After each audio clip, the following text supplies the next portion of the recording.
అందరికీ శనార్థులు మంచుకున్నారా? ఇగో ఈరోజు నేను నీలపుర హాస్పిటల్ కాడికి వచ్చిన. Niloufer hospital superintendent professor Vijay Kumar Gudur sir ఉన్నారు. పిల్లల ముచ్చట్లన్నీ మస్తు తెలుసుకోవచ్చు అని వచ్చిన. నియానికైతే ఒక వారం రోజులైంది అంతే చలి గట్టిగా పట్టి పోర్లందరినీ ఎవరిని చూసినా సర్దులు దగ్గులు జ్వరాలు అక్కుడు కాళ్ళకు ఇగో ఇట్లా ఒక్కటి కాదు రెండు కాదు అన్ని పొరలను ఏ పొరలను చూసినా ఈ అంటున్నారు. ఈ ముచ్చట్లన్నీ ఏమున్నాయో తెలుసుకొని వస్తామని ఎల్లగా అడిగేసి లోపలికి వచ్చిన. సారు ఉన్నాడు, సారు పలకరిస్తా. నమస్తే సారు, బాగున్నావా సారు? బాగున్నావా? ఓ మా ఊర్లో పోరలు అందరు నిన్ను నమస్తే చెప్పమన్నారు నీకు. నమస్తే నా నమస్తే కూడా చెప్పండి. చెప్తా సార్, ఎందుకంటే చలి బాగానే ఎక్కైంది సారు. ఒకటే సర్దులు దగ్గులు జ్వరాలు ఏమిటికి సార్ ఇట్లా? సాధారణంగా ఈ చలికాలం రాగానే ఈ సీజనల్ వ్యాధులని పిల్లలు వచ్చేటివి ఉంటాయి. చలికాలంలో ఈ వైరస్ల వల్ల వచ్చే వ్యాధులతోని పిల్లలకు ఈ బాధలు ఉంటాయి. ఎక్కువగా అయితే అండర్ 5 5 ఏళ్ల లోపు పిల్లలకు ఈ బాధలు చాలా ఎక్కువ. రకరకాల వైరస్లు ఉంటాయి. ఇన్ఫ్లుయెంజా వైరస్ అని ఉంటుంది, రెస్పిరేటరీ సిన్సిషియల్ వైరస్ అని ఉంటుంది. ఈ రకరకాల వైరస్ల వల్ల పిల్లలకు ఇవి వస్తూ ఉంటాయి. చాలామంది పిల్లలు ఇళ్లలోనే బాగా అవుతారు, కానీ ఇది పెద్ద హాస్పిటల్ కాబట్టి సీరియస్ కేసులన్నీ అవన్నీ ఇక్కడికి వస్తూ ఉంటాయి. సార్ మరి అసలు చలికాలంలోనే సర్ది ఎందుకు అవుతుంది సార్? ఎండాకాలంలో ఇప్పుడు చలికాలంలో వేడయ్యి ఎండాకాలంలో సర్ది అయితే నిమ్మడం కాదా? చలికాలంలోనే సర్ది అవుతుంది, ఎండాకాలంలో పూర్రకు బాగా వేడైంది అంటారు. చలికాలంలో సర్దవుడు ఎందుకు సార్? ఈ వేడెవుడు సర్ది ఎవడు అనేది అయితే మనకు పెద్ద సైంటిఫిక్గా అంత ఇది లేదు. కాకపోతే చలికాలంలో సర్ది అనే మాటకైతే మాత్రం ఉన్నది. అది వైరస్ ఇన్ఫెక్షన్. వైరస్లో 600-700 రకాల వైరస్లు ఉన్నాయి. కానీ శ్వాసకోశంలో వచ్చే వైరస్లు ఒక 60-70 ఉంటాయి.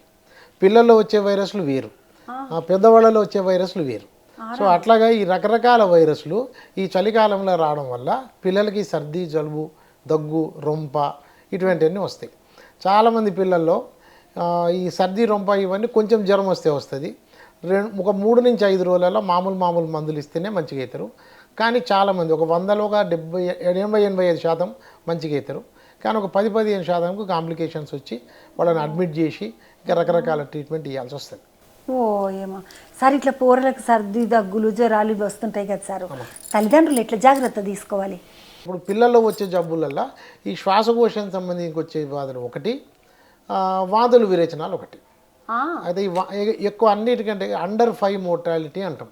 అండర్ 5 మోర్టాలిటీ 5 ఏళ్ల లోపు పిల్లల్లో ఏ కారణాల వల్ల ఈ పిల్లలు ఇబ్బంది పడుతున్నారు, మృత్యువాత పడుతున్నారు చూస్తే ఎక్కువ ఈ రెస్పిరేటరీ ఇన్ఫెక్షన్, శ్వాసకోశ సంబంధించిన బాధలు. రెండోది ఈ వాంతులు విరేచనాలు అనే వాటికి ఎట్లయితే అది ఎండాకాలంలో వచ్చే సమస్య, నీళ్లు సరిగ్గా తాగకపోతే వచ్చే సమస్య, ఇది అశుభ్రమైన నీళ్ళు తాగడము, తల్లిపాలు లేకపోవడము, వీటి వల్ల వస్తాయి. వీటికి మందులు మంచిగానే ఉన్నాయి. ఏది ఓఆర్ఎస్ అని ఉన్నది, తల్లిపాలు ఉంటుంది. వీటితో ఎంతో కొంత కంట్రోల్ చేయగలిగారు. ఇది ఎండాకాలంలో వచ్చే సమస్య. అక్కడ మంచినీళ్ళు తాగడము, ఒక వ్యాక్సిన్ వేయడము, తల్లిపాలు, వీటి వల్ల వాటిని కంట్రోల్ చేసినాము. ఫస్ట్గా ఉన్నది, ఇప్పుడు అది 2-3గా అయ్యింది.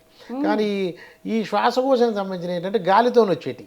ఇప్పుడు ఇంట్లో ఒక్కళ్ళకి సర్ది వచ్చింది, ఒక్కళ్ళకు వైరస్ వచ్చింది, ఇక అందరికి వచ్చినట్టే. సో దీన్ని డ్రాప్లెట్ ఇన్ఫెక్షన్ అంటాం. Droplet infection.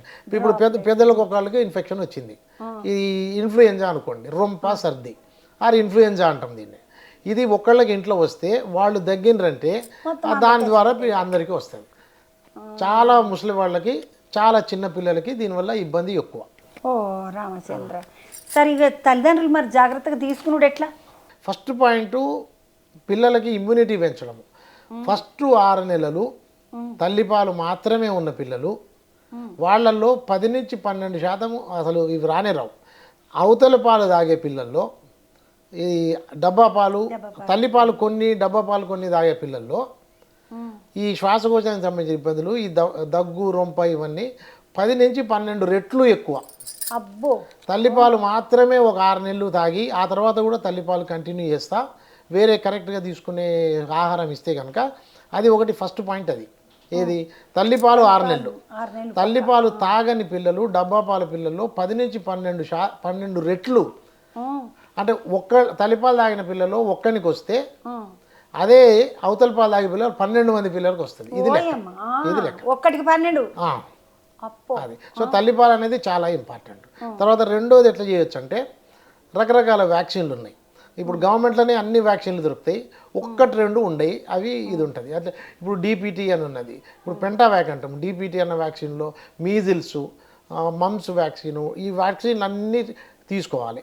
మీజిల్స్ అనే వ్యాక్సిన్ బాగా ఇంపార్టెంట్, అది 9 నుంచి 10 నెలల వయసులో ఇస్తారు. సో ఈ వ్యాక్సిన్లు సరిగ్గా తీసుకుంటే కూడా ఈ శ్వాసకోశానికి సంబంధించిన ఇబ్బందులు, న్యూమోనియాలు తక్కువ చేయొచ్చు.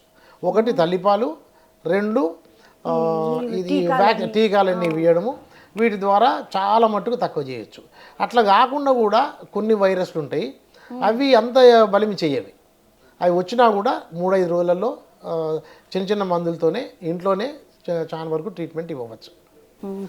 సార్ తలిపాలు అని చెప్పినందుకు నేను తలిపాలకు సంబంధించిన ప్రశ్న ఒకటి అడుగుతాను. కొంతమంది డాక్టర్ అమ్మలు అంటారు 6 నెలల తర్వాత తలిపాల బలం ఏముండదు, అక్కర్లేదు అని అంటారు కొంతమంది డాక్టర్ అమ్మలు అంటారు 9 నెలల వరకు పక్క తలిపాలు ఇవ్వాల్సిందే, 9 నెలల తర్వాత తలిపాలలో కూడా బలం తగ్గుతుంది, అవసరం లేదు అప్పుడు ఇవ్వకుండా మానాయి అంటారు. ఇప్పుడు ఇది పిల్లల ఆసుపత్రి కాబట్టి అసలు మీరు ఎన్ని నెలల వరకు తలిపాలు ఇవ్వాలి అని అంటారు సార్? ఖచ్చితంగా తల్లిపాలు 6 నెలల వరకు ఇవ్వాల్సిందే. 6 నెలలకు బంద్ చేసుడు లేదు. తక్కువ ఇప్పుడు మెడికల్ పరంగా, వైద్య పరంగా తక్కువలో తక్కువ 2 సంవత్సరాలు నిండే వరకు ఇవ్వాల్సి వస్తుంది. కాకపోతే 6 నెలలకి వేరే ఆహారం మొదలు పెడతాం, ఉగ్గు. ఇప్పుడు పిల్లలు ఈ ఫుడ్ విషయంలో, వాళ్ళకి ఇచ్చే తినే విషయంలో మొదటి 6 నెలలు తల్లిపాలు మాత్రమే. 6 నెలల తర్వాత తల్లిపాలు కంటిన్యూ అవుతాయి, తల్లిపాలు ఇస్తానే పోవాలి. తక్కువలో తక్కువ 2 ఏళ్ళు తర్వాత తల్లి ఇష్టము, బిడ్డ ఇష్టం. ఇప్పుడు పూర్వకాలంలో స్కూల్కి పోయే పిల్లలు కూడా సో ఇప్పుడు అట్లా అంత అవసరం లేదు, కానీ తక్కువలో తక్కువ 2 ఏళ్ళు ఇవ్వవలసిందే. కాకపోతే 6 నెలలకి తల్లి పాలు కంటిన్యూ చేస్తా వేరే ఇది స్టార్ట్ చేస్తాం. ఏంటి అవి? 6 నెలల నుంచి 1 సంవత్సరం వరకు ఒక రకమైన ఫుడ్, 1 సంవత్సరం నుంచి 2 ఏళ్ల వరకు ఒక రకమైన ఫుడ్, 2 ఏళ్ల నుంచి 5 ఏళ్ల వరకు ఒక రకమైనది ఉంటుంది. అది 3 సార్లు 4 సార్లు తినిపించడం అనేది ఉంటుంది. ఇది మళ్ళీ అవతల ఫుడ్ అది పెట్టేది లేదు, ఇంట్లో తయారు చేసిన ఆహారమే ఉంటుంది. అది ఇంట్లో పెద్దమ్మకు, నానమ్మలకు, అమ్మమ్మలకు తెలుసు. ఇప్పుడు కొత్త తల్లులకి అంత తెలుస్తలేదు. సార్ తలిపాలు అన్నము ముచ్చట వచ్చినప్పుడు ఈ ముచ్చట కూడా అడిగేస్తా. ఈ ఉగ్గు తినిపిస్తాం మనం, అంటే ఇప్పుడు మేము ఊరోళ్ళం సార్, మా పోర్లకి ఏం చేస్తాము, జరన్ని బియ్యము, 1 గిలాస బియ్యము, 1 గిలాస పెసరపప్పు, 1 గిలాస కందిపప్పు, 1 గిలాస ఇప్పుడు జర బలం ఉండాలి. నన్ను ఇప్పుడు అంతా బాదాం ఉంటుంది కదా సార్, బాదాము, కాజు, ఇసుంటి అన్నీ వేసి బలం ఉండేటి అన్నీ వేసి వేయించి ఇసిరి ముద్దుగా జల్లెడబట్టి ఉగ్గోలే చేసి తినిపిస్తున్నాం. ఇంత 2 నెయ్యి సుక్కలేసి. ఇప్పుడు అంతనేమో డబ్బలల్లో అది వస్తున్నది కదా సార్, గిటగిట కొట్టాలి, డబ్బలకి అలా పోయాలి, గిటగిట కొట్టాలి, తినిపించాలి. పోరలు సప్ప ఒకటే తినుడిగా. ఇప్పుడు బియ్యము మీరు చెప్పిండ్రు, బియ్యము, పప్పు, పెసరపప్పు కానీ ఏ పప్పు కానీ, తర్వాత ఈ కాజు బాదాం సరే, అవి ఉన్నా సరే, లేకున్నా సరే, కొంత నెయ్యి అన్నారు. ఇటువంటివి వేసి పెట్టడం వల్ల పిల్లలకు డైటరీ డైవర్సిటీ అంటాం. అంటే వాళ్ళు ఏమి క్యాలిక్యులేట్ చేసే అవసరం లేదు. పిల్లవాడికి కావాల్సిన వాడి ఎదుగుదలకు కావాల్సినది, ఎదుగుదల అంటే ఒక శరీరం ఎదుగుదలే కాదు, మెదడు ఎదుగుదలకు కూడా పనికొచ్చే అన్నీ దొరుకుతాయి. ఇది ఇంట్లో ఉన్న ఫుడ్ వల్ల. దీన్ని ఏమంటామంటే IYCF, infant and young child feeding అంటాం. దీని మీద ఇప్పుడు మినిస్ట్రీ ఆఫ్ హెల్త్ గవర్నమెంట్ వాళ్ళది కానీ అన్ని భాషలలో, మినిస్ట్రీ ఆఫ్ అది దాంట్లో సెంట్రల్ గవర్నమెంట్ నుంచి వచ్చినాయి, అన్ని భాషలలో డౌన్లోడ్ చేసుకోగలిగింది. తెలుగు చదువుకునే తల్లులు కూడా చదువుకోవచ్చును. ఇంకో కాకపోతే ట్రెడిషనల్గా అమ్మమ్మలకు, నానమ్మకి ఇది ఆల్రెడీ తెలుసు. రెండో విషయం ఏంటంటే ఈ కొత్తగా తయారు చేసే డబ్బాలు కొట్టి, అది చాలా తప్పు. ఇది ప్రాసెస్డ్ ఫుడ్ అంటాం. ఇప్పుడు ఇక పేర్లు ఎందుకని రకరకాల కంపెనీ పేర్లు, అది ఒకటి 500 రూపాయలు, ఒక పావు కిలో డబ్బా 500 రూపాయలు ఉంటుంది. ఈ పావు కిలో డబ్బా 500 రూపాయలు, అది మంచిది అనుకుని తల్లిదండ్రులు కొంటే వాళ్లకు అది అన్ని రకాలుగా పెట్టలేరు. అందులో ఉండేది ఏంటిది? గోధుమ పిండి, ఒకటే రకం ఉంటుంది. అది ఆ మింగడం అది అలవాటు అయితే పిల్లలకి అది ఒకటే జావలాగా ఉంటుంది, వేయి తినకుండా ఉంటారు. ఇది అలవాటు అయితే అవి తినరు.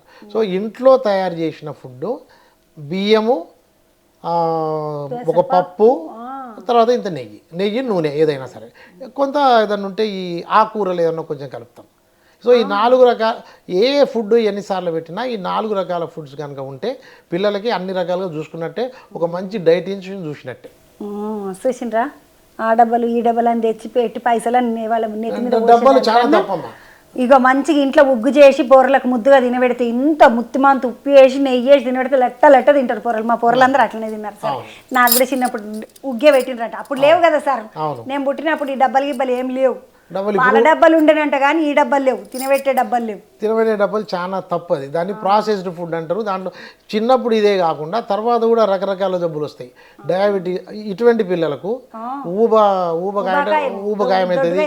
వీళ్ళు దొడ్డుగా అయిపోయినాక వీళ్ళకు షుగర్ రావచ్చు, హార్ట్కు సంబంధించిన జబ్బులు రావచ్చు, క్యాన్సర్ రావచ్చు. మనమే అనుకుంటాం చిన్నప్పుడే ఏ తింటా తిన్నర్లే, ఒక 2 నెలలే కదా 6 నెలలే కదా అనుకుంటాము. తప్పది. వాళ్ళు పెద్దోళ్ళు అయినాక కూడా ఇవన్నీ వస్తాయి. సైన్స్ ఇది ఆల్రెడీ చెప్పింది. సార్ నేను ఈ తిండి కాడికి వచ్చినాం కాబట్టి ముచ్చట అడిగేసేస్తా. ఇప్పుడు కూరలకు సర్దైంది, మనం సర్ది ముచ్చట చెప్పుకుంటున్నాం కదా సార్.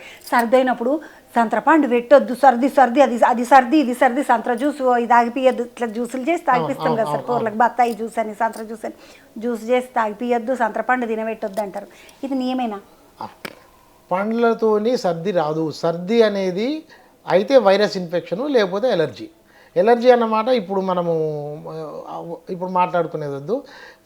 వైరస్ ఇన్ఫెక్షన్ వల్ల సర్ది వచ్చింది. అది తినే ఫుడ్ వల్ల రాదు. తినే ఇప్పుడు వేడి చేసే పదార్థాలు సర్ది చేసే పదార్థం అనేది లేదు. అది మన దగ్గర ఉన్న కొంచెము వాడుకలో ఉన్నమాట, కానీ అది లేదు. అయినాక జ్యూసులు కరెక్ట్ కాదు. కట్ ఫ్రూట్ అంటాం. ఫ్రూట్ జ్యూస్ ఒకటి, కట్ ఫ్రూట్ ఒకటి. జ్యూస్ ఇస్తే సడన్గా వాళ్ళకి ఇది ఉంటుంది. అందుకని పిల్లలకు జ్యూస్ ఇచ్చే కంటే కూడా ముక్కలు కోసి ఇచ్చడమే కరెక్ట్. జామకాయ అయినా అంతేనా? జామకాయ అయినా అంతే. ఇక ఏ పండు అయినా కూడా ఇది సర్ది కాదు, అది దగ్గు కాదు. లేదు, పండు ఎందుకమ్మా, ఏ తినేదైనా వేడి చేసేది సర్ది చేసేది అనేది ఉండయి. ఓ ఏమో మేమైతే దీనికి ఇది తినొద్దు, దానికి అది తినొద్దు, ఇలా సర్ది అందులో దగ్గు ఇలా చక్కెర ఇట్లా అనుకుంటాం సారు. ఆ సీతాఫల పండు తింటే కూడా సర్ది అవుతుంది అనుకుంటా. అంటే సీతాఫల పండు ఒకటే జాగ్రత్త ఏంటంటే ఆ గింజ ఉంటుంది కదా, ఆ పిల్లలు తినేటప్పుడు పక్కన పెద్దోళ్ళు ఉండాలి. ఆ గింజ చాలా మంది పిల్లలకు ఈ బొత్తలో పోయేది శ్వాసకోశంలో పోతుంది. అప్పుడు చాలా డేంజర్ అవుతుంది. సీతాఫలం తిన్నప్పుడు చాలా మంచిది అది. సీతాఫలం తిన్నప్పుడు మాత్రం పక్కన పెద్దోళ్ళు అయితే ఉండాలి. కానీ సీతాఫలం చాలా తీయగా, అవును, మస్తు కమ్మగా ఉంటుంది. అన్ని పండ్ల కన్నా కమ్మగా ఉండే పండు సీతాఫలము. మామిడి పండు చాలా ఐరన్ ఉంటుంది. మామిడి పండు కూడా చాలా మంచిది. అందులో విటమిన్ ఏ ఉంటుంది. ఆ సీతాఫలంలో చాలా ఐరన్ ఉంటుంది. ఆ మామిడి పండు తిందామంటే మామిడి పండు ప్యాటు అంటారు సార్. వేడి అంటారు. తినాలి. లేదు, సీతాఫలం మామిడి పండు సీతాఫలం చాలా మంచి పండు. సరే, ఇంకొకటి ఏంటంటే పూరలకు తీపి పదార్థాలు అంటే ఇవన్నీ ఇష్టమే. తీపి పదార్థాలు ఇట్లా చాక్లెట్లు అని, మళ్ళా స్వీట్లు అని, లడ్డు అని చేతిలో పెట్టినామంటే జుప్పుకుంటా ఇల్లంతా తిరుగుతారు వాళ్ళు. అది ఏడనన్న వాడని ఇంటి చుట్టుముట్టు పెంటైనా కానీ కూరలు మాత్రము ఇచ్చిన లడ్డును మొత్తం ఇడవకుండా తింటారు. కానీ ఇట్లా తీయటి పదార్థాలు తింటే, లడ్డూలు తింటే, చాక్లెట్లు తింటే, మిఠాయిలు తింటే పొరలకు నిజంగానే దగ్గుబట్టేస్తుందా సార్? చక్కెర పదార్థాలు, చాక్లెట్లు, బిస్కెట్లు వేరే. చాక్లెట్ బిస్కెట్లు కరెక్ట్ కాదు. బిస్కెట్లు అంటే ఏ కంపెనీ వాడు చేసినా, ఎంత మంచి ర్యాపర్లో పెట్టించినా దాంట్లో ఉండేది గోధుమ పిండి, ఇంకేదో ఒక పిండి, చాలా చెత్త రకం క్వాలిటీ యొక్క నూనె. సో వాటి కుకీస్ అంటారు ఇప్పుడు ఇవాళ రేపు. సో బిస్కెట్లు, చాక్లెట్లు కరెక్ట్ కాదు ఏ పిల్లలకైనా. దాన్ని జంక్ ఫుడ్ అంటాం. చాక్లెట్ ఇట్లా జంకులకే వచ్చాయి. చాక్లెట్, బిస్కెట్లు అన్ని జంకే. ఇక లడ్డు ఇవి ఏంటంటే మన కల్చర్లో తయారు చేసుకునేది కాబట్టి ఇవ్వచ్చు. మరి రోజుకు 10-12 కాదు, కానీ ఇంట్లో తయారు చేసుకునేది. సున్నుండలు మంచి. సున్నుండలు తీయిపోయినా సున్నుండలు ఎట్లా చేస్తామో మళ్ళీ మీరు చెప్పింది అయింది. మినపప్పు వేస్తాము, అట్లా నెయ్యి వేస్తాం. మంచి ఫుడ్ అది. చేస్తాం సార్. చక్కెర గిట్ల బెల్లము కరెక్టే. ఇప్పుడు పిల్లలు కనుక తింటుంటే కనుక బెల్లము మంచిది. బెల్లం కూడా బాగా తెల్లగా ఉండే బెల్లం కరెక్ట్ కాదు. కొంచెం నల్లగా ఉండాలి. బ్రౌన్గా ఉన్న బెల్లం కరెక్ట్. సరిగా నేను ఇంకొక ముచ్చట అడుగుతాను. అది ఏమిటంటే పూరలకు ఫిడ్స్ అని వస్తుంది కదా సార్. అసలు ఆ ఫిడ్స్ ఎందుకు వస్తుంది? నాకు ఎప్పుడు అనుమానమే ఫిడ్స్ సంగతి. ఫిట్స్ అనేది బ్రెయిన్లో సెల్స్ కొంచెం పని చేయకపోతే వచ్చేది ఫిట్స్. ఫిట్స్కు రకరకాల కారణాలు ఉంటాయి. ఇప్పుడు చిన్న పిల్లలలో జ్వరం బాగా వస్తుంది. జ్వరం వచ్చిన మొదటి రోజు ఫిట్స్ వస్తాయి. ఫిట్స్ వచ్చినప్పుడు ఒక 3-5 నిమిషాలనే ఈ పిల్లలు మళ్ళీ వాళ్ళు రికవర్ అవుతారు. జ్వరం వస్తుంది. జ్వరం వచ్చిన మొదటి రోజుకే, సాధారణంగా మొదటి రోజుకే, రెండో రోజు మూడో కూడా రావచ్చు. కానీ ఆ తర్వాత వాళ్ళు కొద్ది నిమిషాలు ఫిట్స్ అవుతాయి. ఆ ఫిట్స్ అయిన తర్వాత మళ్ళీ వాళ్ళు పూర్తిగా సోయిలకు వస్తారు. అటువంటి ఫిట్స్ వల్ల నష్టమే ఉండదు. వాటిని ఫెబ్రైల్ ఫిట్స్ అంటాం. ఫెబ్రైల్ కన్వల్షన్స్, ఫెబ్రైల్ ఫిట్స్ అంటాం. దానివల్ల అంత ఇబ్బంది కాదు. మొదటిసారి వచ్చినప్పుడు మాత్రం హాస్పిటల్లో అడ్మిట్ చేయాలి, ఇది ఫెబ్రవరి ఫిట్స్ అనేది ప్రూవ్ చేసుకోవాలి. అట్లా కాకుండా మెదడులా ఇన్ఫెక్షన్ రావచ్చు. ఇందాక వైరస్లు ఏది శ్వాసకోశంలో వైరస్లు వచ్చే చోట్లేమో అట్లా ఇంకో జాతి వైరస్లు ఉంటాయి, ఆ వైరస్లు మెదడుకి ఎక్కుతాయి, దాన్ని ఎన్సెఫలైటిస్ అంటాం. ఇంకోటి మెదడు పొరలల్లో బ్యాక్టీరియా ఉంటుంది, వాటి వల్ల ఇన్ఫెక్షన్ రావచ్చు, దాన్ని మెనింజైటిస్ అంటాం. మెనింజైటిస్ అనేది వచ్చినా, ఎన్సెఫలైటిస్ అనేది వచ్చినా ఇంకా అప్పుడు కూడా ఫిట్స్ వస్తాయి, కానీ తొందరగా సోయిలకు రా పిల్లలు. దాంతో చాలా కష్టపడాల్సి వస్తుంది, అడ్మిట్ చేయాలి, రకరకాల ట్రీట్మెంట్ చేయాల్సి వస్తుంది, అడ్మిట్ చేసి యాంటీబయాటిక్స్ ఇవ్వాల్సి వస్తుంది, గ్లూకోజ్ ఇవ్వాలి. కొంతమంది పిల్లలు ఆక్సిజన్ వరకు పోతారు. ఇది ఇన్ఫెక్షన్, బ్రెయిన్లో వచ్చే మెనింజైటిస్, మెదడు పొరల్లో వచ్చే ఇన్ఫెక్షను, మెదడుకు వచ్చే ఇన్ఫెక్షను రకరకాల, ఇది డేంజర్. ఇట్లా కాకుండా ఫ్యామిలీలా ఇప్పుడు మూర్ఛ రోగం అంటారు, ఈ మూర్ఛ రోగం అనేది కూడా ఒకటి వస్తుంది, పిల్లలే మొదలవుతుంది. అది ఇంట్లో పెద్దవాళ్ళకు ఉన్నది, ఫ్యామిలీలో ఉన్నది, అటువంటి వాళ్ళకు కూడా ఇది రావచ్చు. కానీ వీళ్ళు కూడా ఫిట్స్ వచ్చిన కొంచెం సేపటికే సోయిలకు వస్తారు. అది మూర్ఛ రోగం ఒకటి, ఫెబ్రైల్ ఫిట్స్ అనేది ఒకటి, 2 ఈ బ్రెయిన్లో వచ్చే ఇన్ఫెక్షన్ వల్ల వచ్చేది ఒకటి. ఇట్లా కాకుండా ఇంకా చాలా కారణాలు ఉంటాయి, వాటికి మనం అడ్మిట్ చేసి దేనివల్ల ఫిట్ వచ్చిందని చూసి ఆ ప్రకారం మనం ట్రీట్మెంట్ ఇవ్వాలి. సార్ మీరు ఇప్పుడు ఆక్సిజన్ అది ఇది అనేసరికి నాకు యాదకి వచ్చింది, చిన్నపూర్లకు సర్ది అయినప్పుడు నెబులైజర్ అని పెడతారు కదా సార్, ఇట్లా ముక్కుకు పెడతారు, అందులో ఒక మంది వేస్తారు, ఇక పోరలు ఓ ఓ ఓ అని ఏడుస్తూనే ఉంటారు, వీళ్ళు పెట్టేది ముక్కుకు పెట్టేసేస్తారు. ఇప్పుడు కొంతమంది డాక్టర్లు అంటారు నెబులైజర్ పెడితే క్లియర్ అయిపోతుంది లంగ్స్ అంటారు. కొంతమంది డాక్టర్ అంటారు నెబులైజర్ పెట్టడం వల్ల ఈ ఊపిరితిత్తులు ఉంటాయి కదా సార్, ఊపిరితిత్తులు వీక్ అయిపోతాయి అంటారు. ఇప్పుడు నిజానికి అది పెట్టద్దా సార్? నెబులైజర్ అనే మెషిన్ ఏంటిదంటే, ఇప్పుడు శ్వాసకోశం ఉన్నది, లంగ్స్ ఊపిరితిత్తులు ఉన్నాయి, ఊపిరితిత్తులకు రకరకాల పైపులు, ఇప్పుడు ఎయిర్ వేస్ అంటాము, అంటే అది ఒక పెద్ద ఇక్కడ ఉన్న దాంట్లోకి వెళ్ళి అది రకరకాల డివిజన్ల కిందికి అక్కడి వరకు పోతుంది. సో నెబులైజర్ అనే దాంట్లో ఒక మందు వేసి, ఆ మందు ద్వారా వీటిని ఈ శ్వాసకోశాలు ఏవైతే కుంచుకుపోయినాయో, ఈ శ్వాసనాళాలు అంటే శ్వాసను తీసుకుపోయే పైపులు అనుకోండి, ఆ పైపులు అనేవి నేరోగా అయినప్పుడు, చిన్నగా అయినప్పుడు నెబులైజర్ అనేది పనికొస్తుంది. ఇది ఎవరికి ఇవ్వాలి? ఆస్తమా ఉన్న పిల్లలకి ఇవ్వాలి, నా శ్వాసకోశాలు కుంచుకొని పోయిన పిల్లలకి ఇవ్వాలి. ఇది ఎక్కడ ఇవ్వాలి? హాస్పిటల్లోనే ఇవ్వాలి.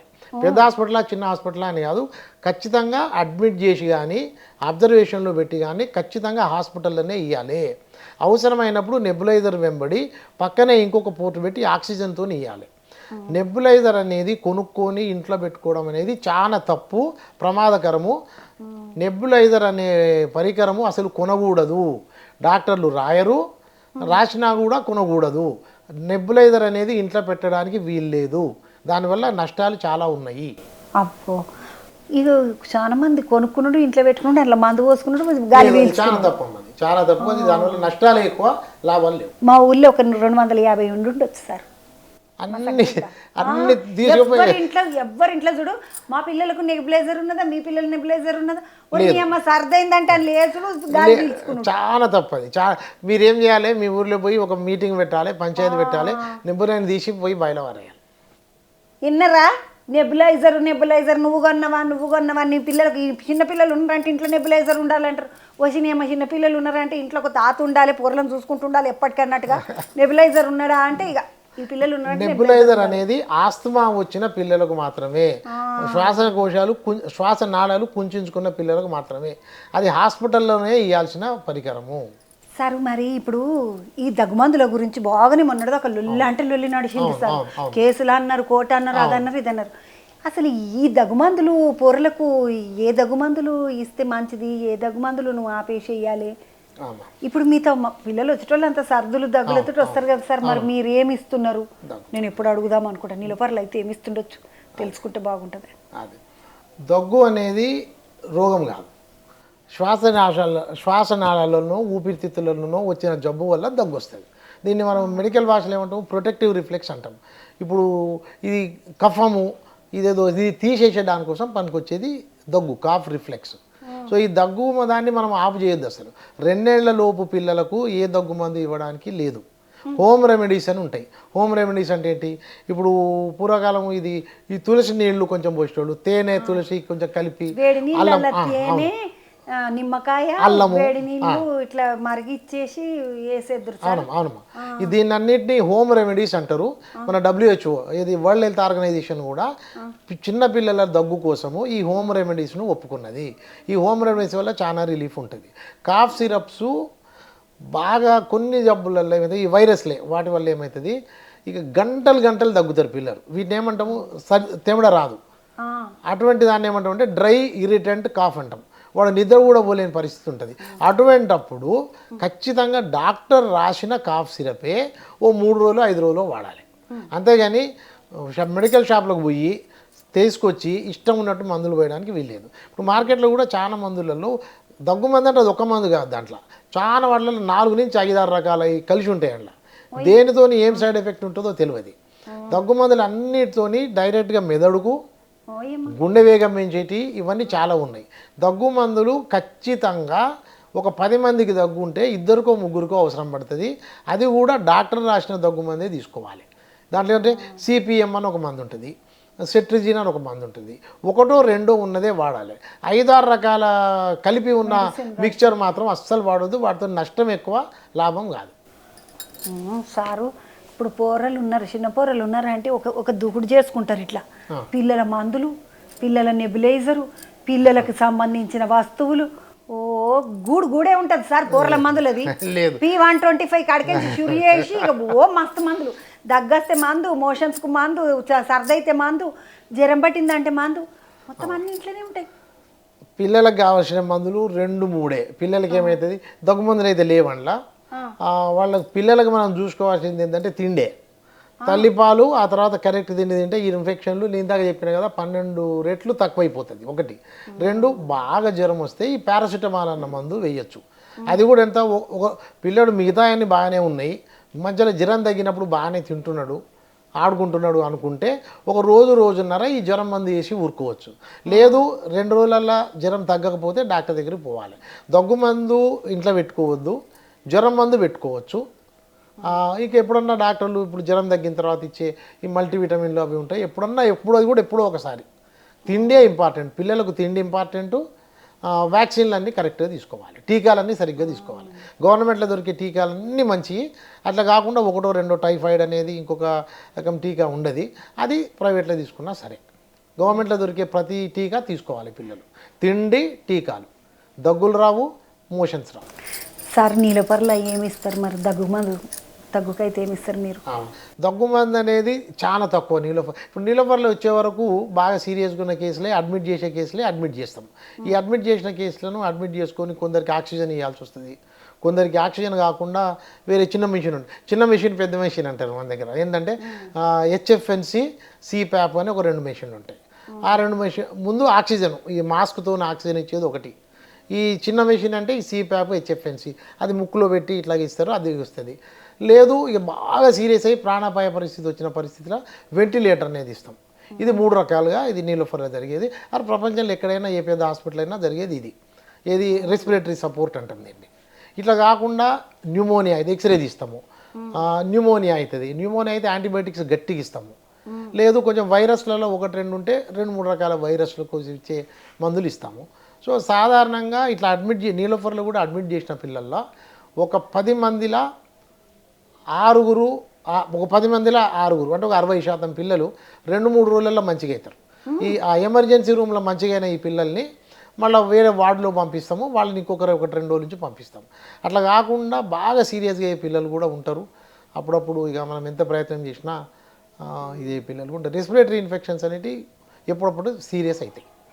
సార్ నేను అంటే ఈ కేసుల ముచ్చట చెప్పినావు కాబట్టి ఒక ముచ్చట అడుగుతాను. ఇప్పుడు మీరు ఎన్నేళ్ళ నుండి ఉన్నారు సార్ ఇంట్లో డాక్టర్ అయినాక? అంటే ఈ ఆసుపత్రిలో కాదు, పిల్లల డాక్టర్ అయినాక ఎన్నేళ్ళు? నేను పిల్లల డాక్టర్ నాకు 28-30 ఏళ్ళు అయిందమ్మా పిల్లల డాక్టర్గా. ఇక్కడ నీలోఫర్ హాస్పిటల్లో 1 సంవత్సరంన్నర అయింది. అంతకుముందు MGM హాస్పిటల్ వరంగల్లో చూసినాను సార్. ఇప్పుడు మరి ఇన్ని కేసులు చూసిండ్రు, అక్కడ వరంగల్లో చూసిండ్రు, ఇక్కడ నీలపర్లో చూసిండ్రు. మీకు బుర్రకాయల గుర్తుండిపోయిన కేసు ఏమన్నా ఉన్నదా సార్? ఈ పిల్లలు ఏమో అనుకున్నా కానీ భగవంతుడు మిరాకిల్ చేసిండు అంటారు డాక్టర్ సార్లు. ఇది ఏం లేదు, డాక్టర్ చేసింది ఏం లేదు, అంతా భగవంతుడు అంటారు కొన్నిసార్లు. నేను కూడా నమ్ముతా, ఇప్పుడు నేనే కాదమ్మా, ఇప్పుడు డాక్టర్లు చాలా మందివి ఇక మిరాకిల్సే. అంటే పేషెంటు చాలా సీరియస్గా బతికేవాడు పిల్లల్లో ఉన్నది ఇదే అనమాట. ఫ్రెష్గా ఉంటారు కాబట్టి వాళ్ళు ఇదన్నా ఇట్లా చాలా సీరియస్ అయిన పిల్లలు కూడా మంచిగా అయిన వాళ్ళు ఉన్నారు. అలా ఇప్పుడు మంచిగా అయిపోయాడు ఆడుతూ ఉన్న పిల్లవాళ్ళు సడన్గా సీరియస్ అయ్యే వాళ్ళు ఉంటారు. పిల్లల డాక్టర్లకు ఇదే ఇబ్బంది. తల్లిదండ్రులు కూడా ఒక్కొక్కసారి ఇదే చెప్తారు మాకు, అరే సార్ ఇప్పుడే ఆడుకుంటున్నాడు, ఇప్పుడే మంచుకున్నాడు, ఇట్లేంటి సార్ అంటారు. అట్లాగా బాగా అందుకని ఏ పిల్లవాడు ఎంత సీరియస్ పిల్లలు చిన్నపిల్లలు పిల్లవాడు అంటే పిల్లలు అమ్మాయిలు అబ్బాయిలు ఎవరు ఎంత సీరియస్గా ఉన్నా మేము విడిచిపెట్టాం. ఆ కేసు ఎంత అయితే అంత ట్రీట్మెంట్ ఇవ్వచేయాలి. ఉంటాయమ్మా చాలా కేసులు ఉంటాయి. నేనే కాదు ఏ పిల్లల డాక్టర్కైనా చాలా సీరియస్ కేసులు బతుకుతాయమ్మా. అది చాలా తృప్తిగా బతికిపోతారు జల్దీ. అంటే మామూలుగా పెద్దోళ్ళ కేసుల కన్నా పిల్లల కేసులలో ఎక్కువ అంటే బతికిన శాతం ఎక్కువ ఉంటుంది. ఫోన్ పట్టండి సార్. చిన్న పిల్లలు కదా బతకాలి, మంచిగా చూసుకోవాలి. మీరు ఇంతకుముందు హోమ్ రెమెడీస్ అన్నారు. అంటే ఇప్పుడు నీళ్ళల్లో జీలకర్ర వేసేసి పిల్లలకు కడుపు ఉబ్బసం ఉబ్బరంగా ఉన్నది, పెద్దగా ఉన్నది, పొట్ట గట్టిగా ఉన్నది అంటే నీళ్ళలో జీలకర్ర వేసేసి బాగా మరిగినాక కొన్ని వేడి నీళ్ళు కొంచెం గోరెచ్చగా ఉన్నాయి పిల్లలకు పోస్తాం సార్. అదొకటి నాకేరక. మళ్ళీ ఇంకొకటి ఏమడదంటే వేడి నీళ్ళల్లో నిమ్మకాయ విండి తేనేసి పిల్లలకు దాగిపిస్తాం. సర్దైతే దగ్గు తక్కువ అవుతుంది. తులసాకులను గట్టిగా నలిసి 2-3 చుక్కలు వేసేసి అది దాగిపిస్తాము. వాము దాగిపిస్తాం సార్. వాము దంచి సన్నగా చేసి జరని వాళ్ళ తలిపాలు కొన్ని పోసేసి గుట్టుకున్న మింగిపిస్తాం. కూడా కట్టి పిల్లలకు పంపిస్తారు, వాడు వాసన చూడ అని చెప్తారు. అట్లాంటివి అన్ని కానీ కొంతమంది డాక్టర్లు అంటారు, ఓ మీరు ఇంటికాడ వైద్యాలు నాటు వైద్యాలు ఇటు వైద్యాలు చేసుకునేటట్టయితే మా దగ్గరికి రావద్దని బెదిరిస్తారు సార్. మరి ఇవి మీరు మంచిగా అంటున్నారు కదా. అంటే ఉన్నాయమ్మా కొన్ని మన ఊర్లల్లో ట్రెడిషనల్గా వీటితో కొన్ని బాగా నష్టం చేసేటివి కొన్ని ఉన్నాయి. ఒకప్పుడు పిల్లలకు స్నానం చేసే ముందు ముక్కులలో నూనె వేస్తుండేది, దానివల్ల చాలా మంది పిల్లలు చచ్చిపోయారు. ఇప్పుడు అప్పుడు లేదు. ఇప్పుడు అది ముక్కుల నూనె వేసుడు అనేది చాలా డేంజర్ అయ్యేది. అది ఒకప్పుడు బాగా ఉండే. చెవులలో ముక్కులలో వేయొద్దు, ముక్కుల చెవుల ఏమి వేయద్దు, ముక్కులు అయితే అసలుకే వేయద్దు నూనె వేసుడు అనేది. దానివల్ల చాలా మంది పిల్లలు చచ్చిపోతారు. ఇప్పుడు అది లేదు, ఊర్లలో కూడా ఇప్పుడు అది లేదు. కాకపోతే డాక్టర్ లేదు కాబట్టి డాక్టర్లు ముక్కుల మంది రాయి అంటారు. అవి కూడా బాగా అవసరమైతేనే రాయాలి, అది ఉంటుంది. 2 ఈ జీడి గింజలు ఆయనకి ఈ మర్రిపాలు అని ఇటువంటి కరెక్ట్ కాదమ్మా. ఇప్పుడు మర్రిపాలు చేసి పోస్తారు. మర్రిపాలలో ఏముంటుందో అనేది మర్రిపాలతో చాలా డేంజర్ అయిన పిల్లలు ఉన్నారు. ఇంకోటి ఊర్లలో అదో చిన్న ఫంక్షన్ అయింది మంచి చేస్తని తాటికల్లు పోస్తారు. కళ్ళు పోయడం ఒకటి, ఈ జీడి గింజలు, ఇంకా చింత పిక్కలతోనే ఏదో చేస్తారు, కాలుస్తారు. ఇవన్నీ డేంజర్ అవుతుంది. అవునవును, అది డేంజర్. అది ఇన్ఫెక్షన్ అవుతుంది, దాంతో డేంజర్ అవుతుంది. ఈ మర్రిపాలు అయితే బాగా పోస్తారు ఇప్పటికి కూడా, దానివల్ల నష్టం అవుతుంది అమ్మ. అంటే మేము చూడంగా బాగా సీరియస్ అయిన పిల్లలు నేను చాలా మందిని చూసిన. అవును పాలర్ కాలే, ఒకప్పుడు పాలర్ కాలే చేయొద్దు. మా జనరేషన్లో కూడా జనరేషనే కదా సార్, మా సమయంలో కూడా ఈ పుల్లెలు ఉన్నాయి. అవును, పుల్లెలు ఎత్తురు కూరలకు. నయమైంది మా కూరలకే నేను మా తండ్రికి తెలియకుండా మా నాయనమ్మ వేయించేది నేను చూసిండ్రా. గిట్లు ఉంటుంది అమ్మ. సరే ఇంకొక ముచ్చట ఏంటంటే కూరలకు సర్దైతే వెనకకేం చీపులో కొట్టాలి అంటారు. ఈ కొట్టుడు ఏమడుతుంది సార్? కొట్టొచ్చా కొట్టద్దా? ఎప్పుడు కొట్టాలి?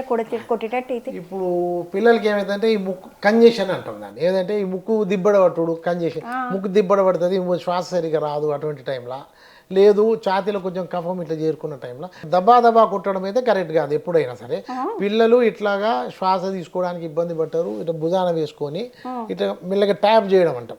ఇట్లాగే బాగా గట్టి కొట్టకుండా చేస్తే వాళ్ళు సెట్ అవుతుంది. దానివల్ల జో కొట్టినట్టు ఉంటే అది చాలా కరెక్ట్గా ఉంటుంది. దానివల్ల లాభమే అవుతుంది.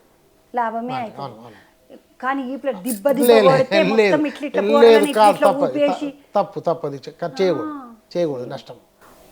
ఏమో నేను అట్లా కొడతారేమో అనుకున్నాను సార్ నిజంగానే. కానీ ఊర్లలో కొడతారా నేను ఎప్పుడు చూడలేదు అట్లా. ఇట్లా కొట్టుడు సర్ది అయితే ఇట్లా కొట్టుడు చూడలేదు సార్. మా ఊర్లో బాగానే పని పోర్లు ఉన్నారు. కానీ ఈ తులసాకు నలిసి తాగిపిచ్చుడు అయితే చూసిన ఇప్పుడు ఈప్ల కొట్టినా ఏం కాదు, మెల్లగా గట్టిగా కొట్టదు, మెల్లగా కొట్టచ్చు. పని మొగన్ మీద కోపం ఉంటే పూరలను కొట్టారమ్మా, చూసుకొని కొట్టుండి నేమే సార్. మరిగా అక్కడ కోపం తోటి ఇక్కడ దిబ్బడేసి పోరలను బోర్లేసి ఇట్లా దిబ్బడ కొట్టి నిద్ర ఉచ్చుతామంటారు. ఈ కొట్టుడికే పొరలు లేచి కూర్చుంటారు అనిపిస్తుంది నాకైతే ఒక్కొక్కసారి. కానీ పిల్లలను మెల్లగా పిల్లలు కొంతమంది సార్ రాత్రంతా ఏడుస్తూనే ఉంటారు సార్, ఇక పిట్టల వల్లనే ఇక ఏడుస్తూనే ఉంటారు. ఏమిటికి ఏడుస్తుండొచ్చు సార్ వాళ్ళు అసలు? ఇప్పుడు పిల్లలు ఇప్పుడు అన్ని చోట్ల కరెంట్ ఉన్నది, 24 గంటలు కరెంటు వేయొద్దు. చిన్న పిల్లలు ఉన్న ఇంట్లో 24 కరెంటు పెడితే 24 గంటలు ఈ బల్బ్ ఉంటుంది కదా ఎలక్ట్రిసిటీ, అది ఉండకూడదు. ఇప్పుడు మనకు దినము రాత్రి తెలుస్తుంది కదా, మనకెట్ట తెలుస్తుంది దినం రాత్రి అనేది, మనం టైం చూస్తాం ఇట్లా చూస్తాం తెలుస్తుంది. పిల్లలకి అది తెలియదు. వాళ్ళు తల్లి బొత్తలో ఉన్నప్పుడు వాడు ఒక మంచి సముద్రంలో ఉన్నాడు, ఒక బెస్ట్ స్విమ్మింగ్ పూల్లో ఉన్నాడు పిల్లాడు, వాడికి ఎంత ఇది ఇవన్నీ లేవు. తర్వాత పిల్లవాళ్ళకు ఎట్లా తెలుస్తుంది డే ఏంటిది నైట్ ఏందనేది తెలియాలి. 24 గంటలు లైట్ వేసి ఉంటే, అమ్మ సెల్ ఫోన్ చూస్తూ ఉంటే, ఆ సెల్ ఫోన్ పిల్లవాడు చూస్తుంటే, ఈ రేడియేషన్ అని చూస్తుంటే వాడికి నిద్ర రాదు. ఇదొకటి కొత్తగా మొదలైన జబ్బు ఇది. చిన్న బిడ్డలు ఉన్న దగ్గర ఒక 10 గంటలు 12 గంటలు డిమ్ లైట్ ఉండాలి. అట్లయితే వాడికి స్లీప్ అవేక్ సైకిల్ అంటాం దీన్ని. ఆ స్లీప్ అవేక్ సైకిల్ అనేది ఒక పుట్టిన బిడ్డ వాడు నెలలలో నేర్చుకుంటాడు ఇది. సో 24 గంటల కరెంటు పెట్టకూడదు, ఫస్ట్ పాయింట్ అది. రెండో పాయింట్, ఎప్పుడన్నా బొత్తులో నొప్పి ఉంటే ఏడుస్తారు, లేదు డ్రెస్సులో ఏదన్నా చిన్న పురుగో చిన్న ఇదేదో ఉంటే వాడు చెప్పలేడు కదా, దానికి మొత్తుకుంటారు. తర్వాత చెవుల ఇన్ఫెక్షన్ వస్తుంది ఒక్కొక్కసారి, చెవుల ఇన్ఫెక్షన్ ఉన్నప్పుడు వాడు చెప్పలేడు, బాగా నొప్పి ఉంటుంది అది, అప్పుడు కూడా గంటలు గంటలు ఏడుస్తారు. ఎప్పుడన్నా చెవులకి వెళ్ళి కొంచెం చీమ కారంగానే ఆ నొప్పి తక్కువ అవుతుంది, అప్పుడు నిద్రపోతాడు. ముక్కు దిబ్బడైతే కూడా ఏడుస్తారు, మోషన్ పోకపోతే కాన్స్టిపేషన్ అయితే కూడా ఏడుస్తారు. ఇట్లా కాకుండా పెద్దోళ్ళలాగా పిల్లలకు కూడా మూడ్స్ ఉంటాయి, వాడికి మూడు బోరు కొడితే కూడా ఏడుస్తారు. అవునమ్మా. అయితే ఇవి తల్లికి తెలుస్తుంది, ఇది ఆకలి ఏడిపోయేదా, ఇది బోరు కొట్టిన ఏడిపా, ఇవన్నీ తల్లికి తెలుస్తుంది. కానీ రాత్రంతా నిద్రపోకుండా పక్కింటోళ్ళకి కూడా నిద్ర లేకుండా చేసే పోరలను చాలా మందిని చూసిన సార్ నేను హైదరాబాద్లో. అంటే చాలా మంది పిల్లలకు సీరియస్ జబ్బే ఉండదు, ఇట్లా ఉంటే కనుక మూత్రాలు ఏమైనా ఇన్ఫెక్షన్ ఉందా అని ఒక టెస్ట్ చేసి చూస్తాము. ఇట్లా ఈ బొత్తలు ఏమన్నా ఇన్ఫెక్షన్ ఉందా, మోషన్ సరిగ్గా ఉందా లేదా, ఇట్లా వీటి చూసుకొని దాని ప్రకారం చిన్న చిన్న రెమెడీ చేసి, మూత్రాలు ఇన్ఫెక్షన్ ఉన్నా ఏడుస్తారు. సార్ ఇప్పుడు చిన్న పిల్లలకు లైట్ పెట్టొద్దు అని అన్నారు కదా, ఎక్కువ అంటే ఎక్కువ బ్రైట్ లైట్ ఉంచొద్దు, 24 గంటల లైట్ ఉంచొద్దు అన్నారు. కొంతమంది తల్లిదండ్రులు మా పిల్లలు ఏసీ లేకపోతే వండుకోరు అంటారు, ఫ్యాన్ లేకపోతే అసలు వాడు ఎక్కడ వండుకుంటాడు, ఏసీ ఉండాలి వానికి, ఫ్యాన్ ఉండాలి వానికి, ముందు చిన్నప్పటి నుండే అలవాటు ఏసీ అలవాటు ఫ్యాన్ అలవాటు అంటారు. అసలు పూర్వలకు ఫ్యాన్ వేయాలనా ఏసీ వేయాలనా, ఎండ్లు ఉంచితే నిమ్మలం సార్ వాళ్ళను? ఇప్పుడు ఎట్లంటే మనం కొంచెం ఫిజిక్స్ ఉంటుంది, ఇది చెప్పనా? చెప్పండి సార్. ఇప్పుడు ఎండాకాలము ఆ ఎండకు తట్టుకోలేము మనది. ఇట్లా ఇప్పుడు ఏది ఇప్పుడు ట్రాపికల్ కంట్రీ మనది. ట్రాపికల్ కంట్రీ అంటే ఎండలు బాగా ఎక్కువ ఉండే దేశం. ఈ ఎండలు బాగా ఎక్కువ ఉన్నప్పుడు వాతావరణం వేడిగా ఉంటుంది, ఆ వేడి అందరం తట్టుకోలేము, పిల్లలు కూడా తట్టుకోలేరు. ఈ టైంలో గాలి అటు ఇటు ప్రసారం ఉంటేనేమో ఇది ఉండదు. ఫ్యాన్ వేస్తే ఏమవుతుంది, ఆ గాలి ఒక దగ్గర నుంచి ఒక దిక్కుపోతుంది. ఈ గాలి పోయినప్పుడు ఈ వేడి అనేది కొంచెం తగ్గుతుంది, పిల్లలకు పెద్దోళ్ళకి అందరికీ బాగానే ఉంటుంది. సో ఫ్యాన్ ఆ కాడికి పనిచేస్తుంది బాగా ఎండాకాలంలో. ఏసీ అంటే ఇక కొంచెం ఇవాళ రేపు అందరూ వేసుకుంటున్నారు ఏసీ, కాబట్టి ఆ ఏసీ మెయింటైన్ చేయాలి. ఆ ఏసీలో దుబ్బ అది లేకుండా అది మెయింటైన్ చేస్తే నష్టం అని కాదు, కానీ ఏసీ వాడచ్చు. వాడచ్చినా సార్ నష్టం అని కాదు, వాడచ్చిన పిల్లలు ఏసీ 24 గంటలు పెట్టడానికి లేదు. అందుకని అడుగుతున్నాను సార్. 24 గంటలు పూరలను ఏసీలలోనే ఉంచి తలుపులు పెట్టేయకండి, జర పూరలను గాలికి కూడా తీసుకురమ్మని అంటే నియమేనా సార్ అది? మాకు చిన్నగా ఉన్నప్పుడు అందరూ ఊకే పూరలను లోపలనే ఉంచకుండా జర గాలికి తీసుకురండి అందరూ. అవును, ఆడుకోవాలి పిల్లలు, ఆడుకోవాలి. ప్లే టైం అని ఉంటుంది, ఈ వయసు తగ్గట్టు ఇంత ఆట అని ఉంటుంది. ప్లే థెరపీ అంటే చాలా జబ్బులలో ప్లే థెరపీ అనేది కూడా ఇస్తాము. ఆటలు అనేది ఆటలలో పిల్లలు నేర్చుకుంటారు, రకరకాల ఆటలు ఉన్నాయి, ఆటలతో వాళ్ళు చాలా నేర్చుకునేవి ఉంటాయి వాళ్ళు. అందుకని అవతల పోవాలి, ఆడుకోవాలి పిల్లలు. సార్ పూరలకు చేతులకు మట్టి అంటుందంటే మట్టి డస్ట్ అంటారు సార్. మేమంతా రోడ్ల మీద కూర్చున్నాడు, రోడ్ అంటే అప్పట్లో మాకు డాంబర్ రోడ్డు లేకుండే కానీ మట్టిలోనే ఆడుతాం సార్ మేము. పక్కింటోడు ఇల్లు కడుతున్నాడు అంటే పాపం మన ఇసుకంతా మా ఇంట్లోనే ఉంటుంది, అంటే అంత ఆడుతుంటే మేము మట్టిలో ఇసుకెలా. మాకు ఏం కాకపోతుండే సార్, గూటాల లెక్క ఎవరికి ఏం కాకపోతుండే. ఇప్పటి పోరలు ఇట్లా బయటకు ఇట్లా కాలు పెట్టినట్టే తుమ్మే, ఇక్కడికో ఇట్లా చెట్టు దగ్గే అంటారు. ఓ ఏమన్నా అసలు మట్టిలో ఆడుకోవచ్చా ఆడుకోవద్దా? ఒక్క మాట అమ్మా, ఇప్పుడు ఇన్ఫెక్షను ఒక దిక్కు, అలర్జీ అనేది ఒక దిక్కు. ఇప్పుడు ఎంతో కొంత ఇవాళ రేపు ఏమైతే మెడిసిన్ ప్రకారం చెప్పేది ఏంటిదంటే ఎంతో కొంత ఎన్విరాన్మెంట్ ఎక్స్పోజర్, అంటే మరి బొర్లాడుకుంటా కాదు కానీ ఎంతో కొంత అవుట్డోర్ గేమ్స్ అనేది అయితే ఉండాలి. సరే ఇప్పుడు ఆటలు ఆడుకొని వచ్చిండ్రు, డ్రెస్ పాడైంది, శుభ్రంగా కడగాలి, తినిపించాలి. అదే మట్టి చేతులతో తింటే ఇన్ఫెక్షన్లు వస్తాయి, అది ఇబ్బంది. అట్లా కాకుండా మీరన్నట్టు బాగా అల్ట్రా క్లీన్గా ఉండి ఏమి లేకుండా ఉండేటోళ్లకు ఎలర్జీలు అనేవి పెరుగుతాయి. ఇప్పుడు మనకు భారతదేశంలో 2 ఉన్నాయి. ఇప్పుడు ఈ సరిగ్గా శుభ్రంగా లేకపోవడం వల్ల ఇన్ఫెక్షన్లు ఉన్నాయి, బది శుభ్రం ఎక్కువయ్యి అలర్జీలు ఉన్నాయి. చూసిండ్రా, నెత్తి కింద మెత్త పెడితే కొంచెం సర్ది తక్కువ అవుతుంది, పిల్లలు మంచిగా నిద్రపోతారు, పిల్లలకు నిద్ర పడుతుంది అని అంటారు. ఈ నెత్తి కింద మెత్త అనేది చిన్నపిల్లలకి పెట్టద్దు అంటారు కదా సార్. మామూలుగా చిన్నప్పుడు ఎట్లా పెడతారు, ఇటొక మెత్త అటు ఇటు తిరగకుండా కూరలకు పెడుతుంటాం మేము. ఇప్పుడు నెత్తి కింద మెత్త వేసుడు అంటే ఇప్పుడు ఎట్లా అంటామా, ముక్కు, గొంతు, ఈ శ్వాసకోశం, ఈ 3 ఒక్క లైన్లకు రావాలంటే మెత్తం అనేది పెట్టవచ్చు. మెత్త అనేది ఇంత పెద్దగా ఉన్నది కాదు, ఈ సైజు ఉన్నది. అయితే అది ఎట్లుంటుంది అంటే నెత్తి కింద పెట్టే కంటే భుజాల కింద పెడితే, స్పెషల్లీ సర్ది ఉన్న పిల్లల్లా, జ్వరం వచ్చిన పిల్లల్లా మెత్త అనేది భుజాల కింద పెట్టాలి, నెత్తి కింద పెట్టద్దు. అటువంటి ఏమైందంటే శ్వాస అనేది కరెక్ట్గా ఒక్క లైన్లోకి వస్తుంది, శ్వాస తీసుకోవడంలో వానికి సౌలత ఉంటుందా అని అట్లా దిండు పెట్టమంటారు. దిండు భుజాల కింద పెట్టాలి, నెత్తి కింద కాదు. సార్ నెత్తి అంటే యాదకి వచ్చింది, నెత్తి ఎక్కువ ఉంటుంది కదా సార్, పూరలకు మంచి ఇట్లా కులకుల ఎంటుకలు ఉంటే సర్ది అవుతుంది, పూరానికి చిన్నగా కటింగ్ చేపి అంటారు సార్. అది ఏమంటుంది, సర్ది అవుతుంది, నెత్తి ఎక్కువ ఉంటే కూడా సర్ది అవుతుందా? నెత్తికి జుట్టుకి సర్దికి సంబంధం లేదు. సర్ది అనేది వైరస్ ఇన్ఫెక్షన్, వేరే ఇన్ఫెక్షన్. ఇప్పుడు నూనె పెట్టిండ్రు, అదైతే ఇప్పుడు కొబ్బరి సబ్బు పెడితే కూడా సర్ది అవుతుంది, కొబ్బరి నూనె చల్లదనం అంటారు కాదు సార్. అంటే అది మసాజ్ లాగానే. ఇప్పుడు నెత్తి మసాజ్ చేస్తే, బాడీ మసాజ్ చేస్తే మంచి లాభాలు ఉంటాయి. కాకపోతే అది పెట్టి అట్లా శుభ్రం చేయకుండా వారాలు ఉంటే మట్టి చేరితే దానివల్ల ఇబ్బంది అవుతుంది. కానీ నెత్తికి నూనె పెట్టడము, బాడీ మసాజ్ చేయడము పిల్లలకు మంచి లాభాలే ఉంటాయి. ఆ నెత్తికి నూనె పెట్టి వారాలు అట్లనే ఉంటే అందులో జిడ్డు చేరి దానివల్ల ఇన్ఫెక్షన్లు వస్తాయి. కానీ నూనెతోనే అయితే ఇన్ఫెక్షన్ రావు సార్. ఇప్పుడు పూరలకి పిల్లలకి ఏమంటారా అంటే, చిన్నపిల్లలకు సపరేట్ సబ్బులు ఉంటాయి, మనం పెట్టే సబ్బులు పెట్టద్దు పిల్లలకు అంటారు. మాకు ఒకటే ఎరక జాన్సన్ బేబీ సోప్ అని దొరుకుతుంది పూరలకు, అందరికీ అది. కానీ ఈనాడు మాది కూడా పడతలేదు పూరలకి, ఏం పెట్టుకోమంటాం? ఇప్పుడు పిల్లల చర్మము, పెద్దోళ్ళ చర్మము వేరే. ఇప్పుడు పెద్దోళ్ళకి వాడే సబ్బులన్నీ కూడా ఆల్కలీన్, అది పిల్లలకు వాడడానికి వీల్లేదు.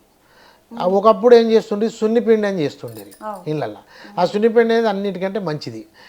ఇవాళ రేపు మార్కెట్లో దొరికే బేబీ సబ్బులు ఏంటిదంటే అది ఆల్కలీ సబ్బులు కాదు, అవి కొంత నయమే, కాకపోతే ఖర్చు ఎక్కువ. ఇక పిల్లలు అంటే చిన్నపిల్లలు పుట్టిన చాలా ఇక మురిపే ఉంటుంది కాబట్టి ఖర్చు ఎక్కువ ఉన్నా కొంటారు. కానీ సున్నిపిండి అనేది ఎంత మంచిగా పనిచేస్తుందో బేబీ సోప్ అనేది కూడా అంతనే పనిచేస్తుంది. కాకపోతే బేబీ సోప్ అనేది చాలా కాస్ట్లీ, ఎన్ని కంపెనీలు ఉన్నా అన్నీ ఒకటే. పెద్దోళ్ళకు పెట్టే సబ్బు మాత్రము చిన్నపిల్లలకు పెట్టడానికి లేదు. సున్నిపిండి అయినా మంచిదే, బేబీ సోప్ అయినా మంచిదే. ఇప్పుడు పిల్లలకు డవ్ సబ్బు పెడితే బాగానే ఉంటుంది, అది పెడితే బాగానే ఉంటుంది, ఇంట్లో మాయిశ్చరైజర్ ఉంటుంది ఇట్లా అంటున్నారు సార్. అంటే అది ఇక ఇవాళ రేపు ఏమంటారు దాన్ని, అర్బనైజేషన్ ఏమంటుంది, దాన్ని పట్టణీకరణ అంటారా ఏమంటారు, దానికోసమే. కానీ అదేం లేదు. శుభ్రంగా ఉండడానికి చిన్నపిల్లలు అయితే ఏ మామూలు సబ్బు కూడా ఒకటే, సున్నిపిండి అయినా ఒకటే. పెద్దోళ్ళ సబ్బు, పిల్లల సబ్బు మాత్రం వేరు. అది ఆల్కలీ ఉంటుంది, ఇది ఆల్కలీ ఉండదు. బఫరింగ్ అనేది ఉండాలి సార్. ఇప్పుడు పూరలు ఉట్టంగానే ఏడుస్తారు, కేర్ అని ఏడుచుడు. పక్కింటి పిల్ల కూషాని నాసంటిది అనుమానాలు ఎక్కువ. అక్క పూరలు ఉట్టంగానే ఎందుకు ఏడుస్తారని అడిగింది ఒక మాట. పిల్లలు పుట్టగానే ఏడవాలి, ఏడవకపోతే మిగతా అందరం మనం ఏడవాల్సి వస్తుంది. డాక్టరు, చుట్టుపక్కల ఉన్న ఆ ఫ్యామిలీ మెంబర్స్ అందరూ ఏడవాల్సి వస్తుంది. ఎట్లంటే పిల్లలకు తల్లి గర్భంలో ఉన్నప్పుడు లంగ్స్, ఊపిరితిత్తుల లోపల ఆ నీరే ఉంటుంది, ఆ నీరే ఉంటుంది. అంటే చేపనే. ఇప్పుడు తల్లి గర్భంలో ఉన్నప్పుడు వీడు ఒక చేప లాంటి ఊపిరితిత్తులలో నీరే ఉంటుంది. పుట్టగానే ఈ పిల్లవాడు చాలా పెద్దగా ఏడుస్తే ఈ లంగ్స్ ఇవన్నీ నార్మల్ డెలివరీ అవుతుంది. నార్మల్ డెలివరీ అయినప్పుడు కొన్ని గంటలు అవుతుంది కదా ఈ నార్మల్ డెలివరీ అయిన టైంలో ఈ శ్వాస ఇవన్నీ ఒత్తుకపోయి దీంట్లో ఆ నీళ్ళన్నీ వెళ్ళిపోతాయి. ఇక నార్మల్ డెలివరీ కాకుండా సిజేరియన్ సెక్షన్ అయింది అనుకోండి, అప్పుడు కూడా ఈ లంగ్స్లో ఉన్న నీళ్ళు వెళ్ళిపోతాయి. ఒక నార్మల్ డెలివరీ అయినప్పుడు ఈ లంగ్స్లో ఉన్న నీళ్ళు వెళ్ళిపోవడానికి ఓ అర్ధగంట ఇంత టైం పడుతుంది. అదే సిజేరియన్ సెక్షన్ అయిన పిల్లల్లో 6 గంటలు 8 గంటలు పడుతుంది. వెట్ లంగ్స్ అంటాం దాన్ని. సో ఇప్పుడు నిమిషాలల్లా, ఇప్పుడు ఒక పాప పుట్టినాక బిడ్డ పుట్టినాక విదిన్ మినిట్స్ నిమిషాల లోపల ఏదైతే నీళ్లు ఉన్నాయో ఊపిరితిత్తులలో అవన్నీ వెళ్ళిపోయి బిడ్డ ఏడ్చుడుతోని గాలి పీల్చుకుంటుంది. ఆ గాలి అంతా లోపలికి పోయిన తర్వాత ఊపిరితిత్తులలో గాలి చేరుతుంది. ఏడవకపోతే గాలి చేరది, గాలి చేరకపోతే బిడ్డకు శ్వాస తీసుకోవడం కష్టమవుతుంది. సో బిడ్డ ఖచ్చితంగా ఏడవాల్సిందే. ఏడవకపోతే వాడికి ఏదో ఒక సమస్య వస్తుంది. వాడిని ఖచ్చితంగా డాక్టర్ దగ్గరికి తీసుకుపోయి మళ్ళీ ఇంక్యుబేటర్లు పెట్టుడు ఇవన్నీ అవుతాయి. సార్ నాకు ఇప్పుడు ఇంకా అంటే ఈ మాట అన్నందుకు నాకు యాదకొచ్చింది. కానీ ఇప్పుడు తల్లి గర్భం చూసినప్పుడు పొట్ట మీద చూసినప్పుడు హార్ట్ బీట్ అంటారు కదా సార్. అవును, హార్ట్ బీట్ ఉంటుంది. అవును, కానీ లంగ్స్ పనిచేయనట. లంగ్స్ కూడా ఊపిరితిత్తులు కూడా పనిచేస్తాయి. ఇప్పుడు బిడ్డలో ఒకసారి అన్ని పనిచేస్తాయి అమ్మ. ఇప్పుడు హార్ట్ పనిచేస్తుంది, లంగ్స్ పనిచేస్తాయి, కిడ్నీస్ పనిచేస్తాయి, బిడ్డ మూత్రం కూడా పోస్తుంది. ఏది తల్లి గర్భంలో దొడ్డికి పోదు, పుట్టిన తర్వాతనే పోవాలి. ఏదన్నా ఇబ్బంది అయినప్పుడు తల్లి గర్భంలోనే పాప కనుక దొడ్డికి పోతే అది పెద్ద సమస్య అవుతుంది. అది ఉమ్మనీరు వింగిండు అంటారు చూడండి. ఉమ్మనీరు వింగిండు, పుట్టంగానే బాగా మొస వచ్చింది, ఇంక్యుబేటర్లు తీసుకుపోయిండ్రు అనేది అది. సో బిడ్డ తల్లి గర్భంలో ఉన్నప్పుడు శ్వాస తీసుకుంటాడు, లంగ్స్ అట్లనే పెరుగుతాయి. ఇప్పుడు బిడ్డ ఇంత చిన్నగా ఉన్నది 3 కిలోల వరకు 3.5 కిలోల వరకు 9 నెలలు పెరుగుతున్నది కదా. కిడ్నీస్ పనిచేస్తాయి, బిడ్డ మూత్రం పోస్తుంది, హార్ట్ పనిచేస్తుంది, లంగ్స్ పనిచేస్తాయి, మెదడు పనిచేస్తుంది, తల్లి వింటది, బిడ్డ తల్లి మాట వింటది. తల్లి కాకుండా ఇంకా వేరే వాళ్ళని కూడా గుర్తుపడుతుంది శిశువు. మంచి మాట చెప్పింది సార్. సార్ ఇట్లా ఏదన్నా చాలా కష్టం వస్తేనే నీలపర దాకా పోయినరు పిల్లలు అంటే పెద్ద ప్రాబ్లం ఉంటేనే నీలపర దాకా పోతారు అని అంటారు కదా సార్. అట్లా ఇప్పటి వరకు మీరు వచ్చిన ఎంతమంది పిల్లలు వచ్చిండొచ్చు?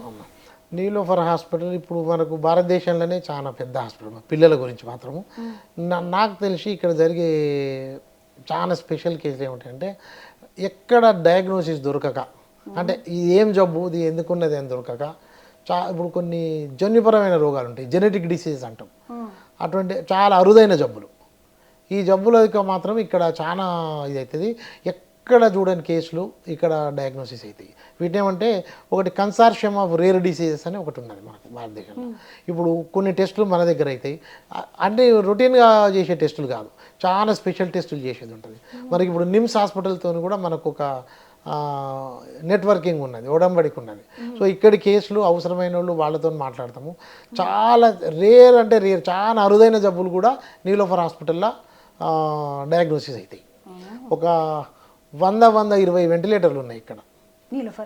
ప్రతిరోజు 100-120 వెంటిలేటర్లు పనిచేస్తూనే ఉంటాయి. అయినాక ఇక్కడ మన తెలంగాణనే కాదు, చుట్టుపక్కల కర్ణాటక నుంచి వస్తారు, మహారాష్ట్ర నుంచి వస్తారు, పేషెంట్స్ వస్తూనే ఉంటారు. వచ్చిన వాళ్ళని ఎవరిని బెడ్లు లేవు అనము, వాళ్ళని వచ్చిన సీరియస్ కేసులు అన్నీ అడ్మిట్ చేసుకుంటాం.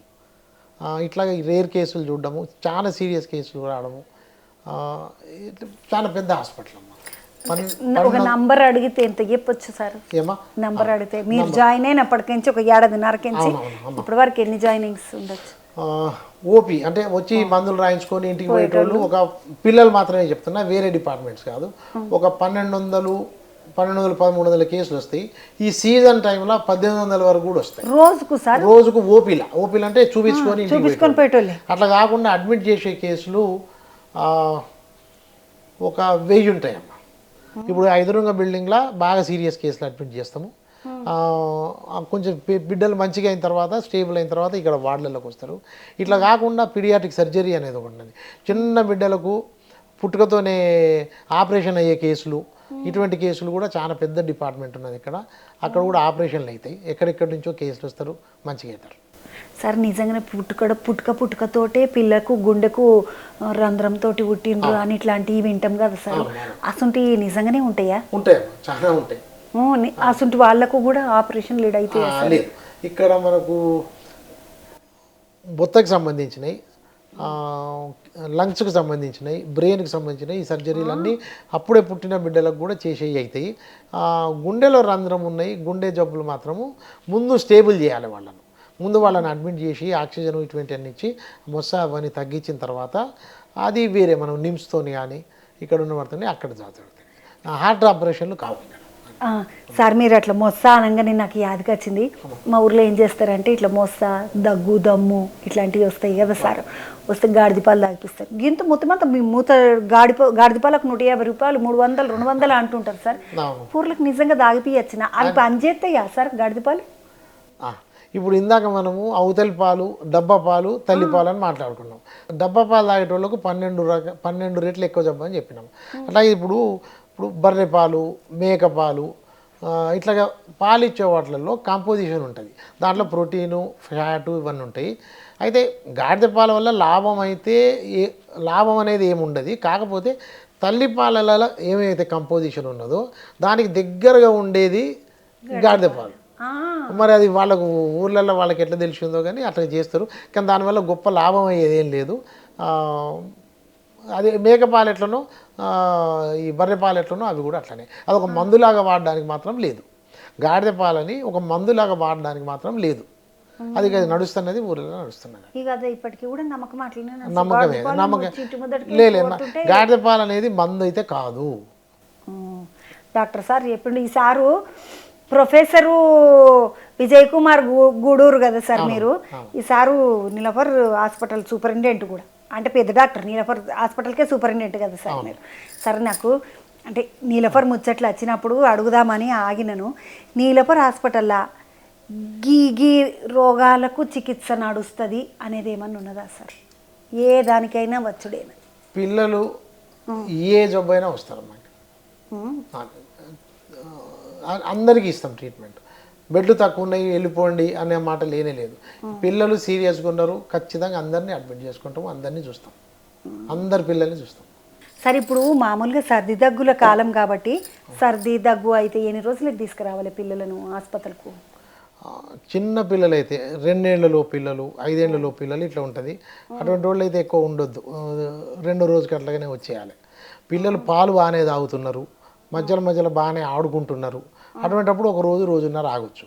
కానీ కొందరు పిల్లలు ఏమవుతుంది, శ్వాస వేగంగా వస్తుంది, మొసబోతుడు కష్టమవుతుంది. అప్పుడు ఉర్రికి పోవాలి, అర్జెంటుగా డాక్టర్ దగ్గరికి పోవాలి.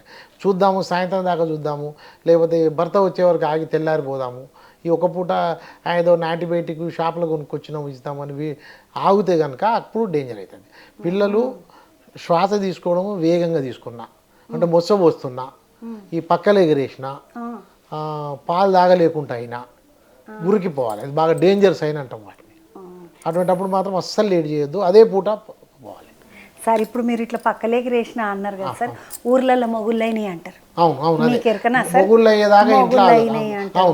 అయ్యేదాకా ఇంట్లో ఆగొద్దు, అంతకంటే ముందే పోవాలి హాస్పిటల్. మా ఊర్లో మొగుళ్ళైనవి అంటే మంత్రాలు వేపియాలి అంటుంటారు సార్. కూడా పెడతారు కదా, అది కరెక్ట్ కాదు. చాలా మంది పిల్లలు అక్కడనే లేట్ అవుతుంది. లేట్ అయ్యి ఇక్కడికి వచ్చే వరకు మళ్ళీ వెంటిలేటర్లు ఇవన్నీ అవుతాయి. అక్కడ అంత దాకా ఉండొద్దు, వచ్చేసేయాలి. పిల్లలు సరిగ్గా పాలు తాగలేకపోయినా, ఊగా ఏడుస్తున్నా, మొస్సబోసినా, గొంతులో రకరకాల సౌండ్స్ వస్తాయి కూతల్లాగా, ఇటువంటి అంటే డేంజర్ ఉన్నట్టు అప్పటిదప్పుడే వెళ్ళిపోవాలి. సార్, కొంతమంది తమలపాకు ఉంటుంది కదా, తమలపాకుకు జెండు బాంబు రాసి దాని వాసన చూపించుడు, ఈపుల పెట్టుడు ఇట్లా చేస్తారు సార్. నియంగా తక్కువైతుందా కాసంటి వాటితో? అంటే ఇది ట్రెడిషనల్ ప్రకారం వచ్చేటి ఇవి. జెండు బాంబు అంటే అందులో క్యాంఫర్ ఉంటుంది. ఇవి అది అక్కడ కౌంటర్ ఇరిటెంట్ అంటాము. అంటే దాన్ని అక్కడ వాళ్ళ టైంలో అది పెడితే అది ఆ మంట ఎక్కువ, ఇది తగ్గుతుంది నమ్ముతారు అది. కానీ జెండు బామ్ అనేది బాగా పిల్లలకు చిన్న బాగా సున్నితమైన చర్మం కదా, జెండు బామ్ అనేది కొంచెం గట్టిగా, క్యాంఫర్ అనేది కర్పూరం ఉంటుంది, అది కూడా కరెక్ట్ కాదు, దాంతో కూడా ఇబ్బంది. తమలపాకు కర్పూరం కల్పిస్తారు, అది కూడా నష్టం కావచ్చు. ఏమన్నా సార్, మరి చిన్నపిల్లలు ఐస్ క్రీమ్ తినగానే వాళ్ళకి ముక్కు గారుతుంది. ఇప్పుడు పెద్దోళ్ళం ఉంటాం, మేము రెండు తింటాం పిల్లలు పోయినప్పుడు, మళ్ళీ తిందాం పాటు ఉండే అన్నట్టుగా. అయినా కూడా మాకు సర్ది కాదు. ఈ తేడా ఏమిటికి సార్? పోరలు 2 తిన్నా అవుతుంది, 1 తిన్నా అవుతుంది. దీంట్లో 2 రకాలు ఉంటుంది. బాగా చల్లగా ఐస్ క్రీమ్ బాగా చల్లగా ఉంటే ఈ పిల్లలకు ముక్కు, గొంతులో ఉన్న నర్వ్ సెల్స్, ఇది ఆ కణాలు ఏమన్నా ఉంటే దానివల్ల కూడా ముక్కు గారుతుంది. లేదు అందులో కలర్స్ ఉంటాయి, ఇది ఐస్ క్రీమ్ ఉండే కలర్స్, ఆ కలర్స్ పడకపోయినా కూడా ముక్కు గారుతుంది పిల్లల్లో. ఈ రెండిటి వల్ల జరుగుతాయి. సార్, కొంతమంది పిల్లలు ఊకే పాలు కాకుతుంటారు, అది దేనికి సంకేతం అన్నట్టు? పాలు కక్కుడు అంటే వామిటింగ్, రూమినేషన్ అని 2 ఉంటాయి అమ్మ. పాజిటింగ్ అంటాం. ఏమైందంటే పిల్లలు కొందరు గబ్బ గబ్బ పాలు తాగుతారు. పాలు తాగినప్పుడు తల్లికి సరిగా ఇవ్వడం రాకపోయినా మరి చిన్న పిల్లలు అన్నప్పుడు వాడు పాల కంటే ఎక్కువ గాలి మింగుతారు. ఈ గాలి మింగినప్పుడు వాడికి ఆకలి అవుతుంటుంది, పాలు రాలే. అటువంటిప్పుడు ఏమవుతుంది, అంటాడు. బేమనే వరకు ఇంత గాలి ఇంత ఇంత ఇది వస్తుంది. దాన్ని మనం ఏమనుకుంటాం ఇది పెద్దగా వచ్చిన వాంతి అనుకుంటాం. అది వాంతి కాదు, అది గాలి మింగడం వల్ల ఇది వచ్చేది. కాబట్టి తల్లి పొజిషన్ కనుక కరెక్ట్గా ఉంటే, బిడ్డ నోరు ఎక్కువగా తెరుచుకొని బిడ్డ తల్లి ఛాతీ దగ్గర తీసుకొని పాలు తాగిస్తే కనుక ఈ పిల్లలు గబగబా గాలి మింగకుండా పాలు మాత్రమే తాగుతారు. పాలు తాగినప్పుడు వాళ్ళకు బొత్త నిండుతుంది. బొత్త నిండినప్పుడు ఈ వాంతి అనేది తక్కువ. అప్పుడు వాళ్ళను కొద్దిసేపు భుజాన్ని వేసుకొని ఇటు కుడివైపు తిప్పి పడుకోబెడితే పాలు పేగులలోకి జారిపోతాయి. ఇట్లా కాకుండా సగం పాలు సగం గాలి మింగినప్పుడు వాళ్ళు ఇట్లా చేసినప్పుడు అది బొళ్ళమని వస్తుంది. అది వాంతి కింద తీసుకోము దాన్ని. అట్లా కాకుండా కొన్ని జబ్బులు ఉంటాయి. అక్కడ ఏమవుతుందంటే తాగిన పాలు బొత్తలకి వెళ్ళి మళ్ళీ మీదికి ఎక్కొస్తాయి. అటువంటిప్పుడు కూడా పిల్లలు ఏడుస్తుంటారు బాగా. ఇట్లా మీదికి ఇట్లా చూస్తారు. ఫిట్స్ కాదు, ఇట్లా మీదికి ఇట్లా పెడతారు. సో దీనికి డయాగ్నోస్ చేయబడుతుంది. డాక్టరు కొంచెం చూసి కొన్ని పరీక్షలు చేసి దాన్ని గ్యాస్ట్రోఇసోఫేజియల్ రిఫ్లక్స్ అంటాం. అంత చిన్న పిల్లలకు కూడా గ్యాస్ట్రో ప్రాబ్లమ్లు ఉంటాయి. రిఫ్లక్స్ అనేది ఉంటుంది, అంటే పాలు ఎక్కొచ్చుడు అనేది ఉంటుంది. కానీ అది సాధారణంగా జరగదు. అది ఎప్పుడో ఒకసారి ఎవరో ఒకళ్ళకి వచ్చే జబ్బు. అది దొరకబడితే దానికి ట్రీట్మెంట్ ఇవ్వచ్చు. కొంతమంది పోరలకు అంటారు మా పిల్లలకు అజీర్తున్నది అంటారు. ఆ పిల్లలకు అజీర్తి, చిన్న పిల్లలకి ఏం అజీర్తి ఉంటుంది సార్, ఏది తింటే అది అరిగిపోవాలంటారు. మా నాయనమ్మ అంటుండే రాళ్ళు తింటే రాళ్ళు అరిగించుకోవాలి, చిన్న పోరలు అంటే నడువుండి తినుండి ఉరుకుండి అంటుండే. అవును, చిన్నపిల్లలకు అజీర్తి సమస్యలు ఉండవు. ఏదైనా అనుకోకుండా రేర్గా పుట్టుకతోనేమన్నా పేగులలో ఏమన్నా జబ్బులు ఉంటే తప్పించి పిల్లలకు అజీర్తి అన్నమాట లేదు, జబ్బు ఉండదు సార్. కొంతమంది పోరలు ఏం తిన్నా ఏం తినకున్నా జొలుగు ఆడుతూనే ఉంటుంది వాళ్ళకు. ఒక ఏడాదిన్నర అయిన దాకా కూడా గారుతూనే ఉంటుంది. అది ఏమన్నా సంకేతమా సార్, ఏమన్నా రోగానికి సంకేతమా? వాళ్ళకి ఏమన్నా కొంతమందికి మాటకి ఇట్లా జల్దీ రాదు, జొల్లు మాత్రం గారుతుంటుంది. తల్లిపాలు 6 నెలల వరకు అన్నము, ఆ తర్వాత వేరే అన్నము. ఇప్పుడు ఒక బిడ్డ ఒక 6 నెలలు 5.5 నెలలు ఈ టైంకు సొల్లు ఎక్కువ వస్తుంది. ఈ సొల్లు ఎక్కువ వస్తున్నది అంటే అర్థం ఏంటంటే తల్లిపాలతో పాటు వేరే ఫుడ్ కావాలి అని ఆ బిడ్డ చెప్తున్నది. అది ఈ సంకేతమా? తిండి కావాలని అడుగుతున్నట్టు అది సంకేతం. ఇది 6 నెలలు 7 నెలల పిల్లలకి. అట్లా కాకుండా ఇందాక మీరు ఒకటి అన్నారు, ఏంటిది మాటలు రావు సొల్లు వస్తున్నది అంటే ఇటువంటి పిల్లలు ఎట్లుంటారంటే వాళ్ళకి ఏమైనా బుద్ధిమాంద్యం ఉన్నదా, అంటే తెలివి కొంచెం తక్కువ ఉన్నదా, దానివల్ల ఇక్కడున్న మజిల్స్ ఏమన్నా తేడా ఉండి దానివల్ల ఊకే సొల్లు వస్తుందా, దాన్ని డాక్టర్ చూడబడుతుంది, పరీక్షలు చేసి అది నిర్ధారణ చేయబడుతుంది. కానీ ఒక 6 నెలల పిల్లలు 7 నెలల పిల్లలు సొల్లు వస్తుంది అని అర్థము, నాకు నీ పాలు తాగుతలేవు ఇంకా వేరే అన్నం పెట్టు అని అర్థం, ఉగ్గు పెట్టు అని అర్థం. 6 నెలల సంధి అంటే పిల్లలకు మొదలు భోజనం పెడతారు కదా సార్. ఇప్పుడు మా సాంప్రదాయంలో ఎట్లుంటుంది అంటే మేము తెలుగులు పోరలు వాళ్ళు అది అమాసన పూర్ణిమ అష్టమ ఇంకొకట ఏం సంబంధం ఉండదు సార్. పోరలు పుట్టిన 6 నెలల 6 రోజులకు భోజనం పెట్టేస్తారు, అంటే ఉగ్గు పెట్టేసేస్తారు, ఇంత పరిమాణం నాకిపిస్తారు, ఇక ఉగ్గు పెట్టేసేస్తారు. మామూలుగా అయితే ఎట్లా ఇవ్వాలి సార్ అంటే ఇది సాంప్రదాయం ప్రకారం ఇట్లా అనుకుంటాం మేము. డాక్టర్లు అయితే ఏం చెప్తారు, 6 నెలలు నిండి 7 నెలలు పడే వరకు తల్లిపాలు. మన దాంట్లో సంప్రదాయంలో 6 నెలలు 6 రోజులు అంటే కొంచెం ముందైంది. కానీ డాక్టర్ల ప్రకారం అయితే 6 నెలలు నిండి 7 నెలలు పడ్డాకనే వేరే ఫుడ్ ఇవ్వాలి. అది అప్పుడు ఇక మనం ఒక మంచి రోజు చూసుకొని మీరు అన్నట్టు ఈ పరమాన్నము ఇంత నెయ్యి అది కరెక్ట్. అంటే మంచి రోజు చెడ్డ రోజు ఏం లేదు సార్. అమాస పుణ్యమి ఏమొచ్చినా సరే వానికి 6 నెలలు పడ్డాయా, 5 నిండి 6 పడ్డాయా, 6వ రోజు వచ్చిందా, ఏ రోజన్నా ఉండని, ఆదివారం సోమవారం ఏమన్నా ఉండని తినిపించేస్తాం మేమైతే. కరెక్ట్, అట్లా మంచిగా తినిపించచ్చు. పోరలకు ముద్దుగా ఉగ్గు తినిపించండి, సారీ చెప్పినట్టు గట్టిగా ఉంటారు పోరలు. సార్ నీలపొర దవాఖానకు ముచ్చట కాడికి వస్తే, నీలపొర దవాఖానకు మీరు వచ్చినాక 7.5 అయింది అన్నారు కదా, ఏమేమి మంచి చేసిండ్రు, ఏమేమి సౌలతులు చేసిండ్రు? చాలా పెద్ద హాస్పిటల్ అమ్మా, ఇది మంచిగా ఉన్నది. ఈ సంవత్సరాల కాలంలో అంటే చెప్పడం ఇది చాలా తక్కువ టైము. ఒక మాకు హెల్త్ మినిస్టర్ గారు ఒక రివ్యూ తీసుకున్నారు. ఈ హాస్పిటల్ కాదు, అందరు హాస్పిటల్ సూపరింటెండెంట్ పిలిచి రివ్యూ తీసుకున్నారు. ఏమేమి జరుగుతున్నది, ఏమేమి అవసరాలు కావాలని ఒక రివ్యూ మీటింగ్ చేసినారు. ఆ తర్వాత ఇక్కడ మనము హాస్పిటల్ డెవలప్మెంట్ సొసైటీ ఉంటుంది, అందులో పెద్ద పెద్ద వాళ్ళు ఉంటారు. చైర్మన్ డిస్ట్రిక్ట్ కలెక్టర్ గారు ఉన్నారు. వారు అట్లా కాకుండా మా రూల్స్ ప్రకారము ఒక హాస్పిటల్ డెవలప్మెంట్ సొసైటీది ఒక మీటింగ్ చేసుకున్నాము.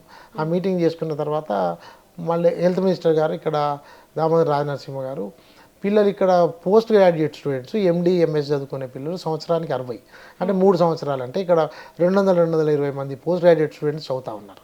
వీళ్ళకి హాస్టల్ ఫెసిలిటీస్ లేవు. వీళ్ళకు ఈ పీజీ పిల్లలకు ఒక హాస్టల్ ఫెసిలిటీ కావాలి అని హాస్టల్ చేయడం జరిగింది. ఈ హాస్టల్కి యాక్షన్ ప్లాన్ కూడా అయింది. అది తొందరలోనే మొదలవుతుంది. 1230 బెడ్ల కోసము ఈ హాస్పిటల్కు శాంక్షన్ ఉన్నది, కానీ ఎప్పుడు కూడా 1500-1600 మంది పేషెంట్లు ఉంటారు. అప్పుడు ఎట్లా సార్ మరి ఒక బెడ్కి 2-3 ఇట్లా ఉంచుతారా ఏమి? పిల్లలు కదా, చిన్న పిల్లలే అన్నట్టుగా. అంటే ఇది ఎట్లా చెప్పాల్సి వస్తారు, ఇప్పుడు ఏమన్నా పెద్దోళ్ళు ఒకళ్ళు వస్తే వాళ్ళు అడ్మిట్ అయితే ఒక్కళ్ళు ఉంటారు, వాళ్ళు వెంబడి ఒకళ్ళు వస్తారు. ఇప్పుడు పిల్లలది ఎట్లా అవుతుంది అంటే ఒక పిల్లలు వస్తే వాడి తమ్ముడు, వాడి చెల్లె, వాడి అమ్మ, నాయనమ్మ ఇంతమంది వస్తారు. ఇప్పుడు ఒక నీలోఫర్ హాస్పిటల్ కాదు, చిన్న నర్సింగ్ హోమ్ అయినా సరే ఒక చిన్న పిల్లగాడు అడ్మిట్ అంటే వాడి వెంబడి 5-6 ఉంటారు. మాకు కూడా ఇదే ఎక్కడి నుంచో వచ్చు ఇది ఒకటి జరుగుతుంది. అట్లా కాకుండా ఇప్పుడు సీజన్గా వచ్చిన ఈ శ్వాసకోశ జబ్బులు అనుకున్నాం కదా, వాటికి ఏమవుతుందంటే ఈ ఇంటర్మీడియట్ డిపెండెన్సీ, హై డిపెండెన్సీ అనేది ఉంటాయి.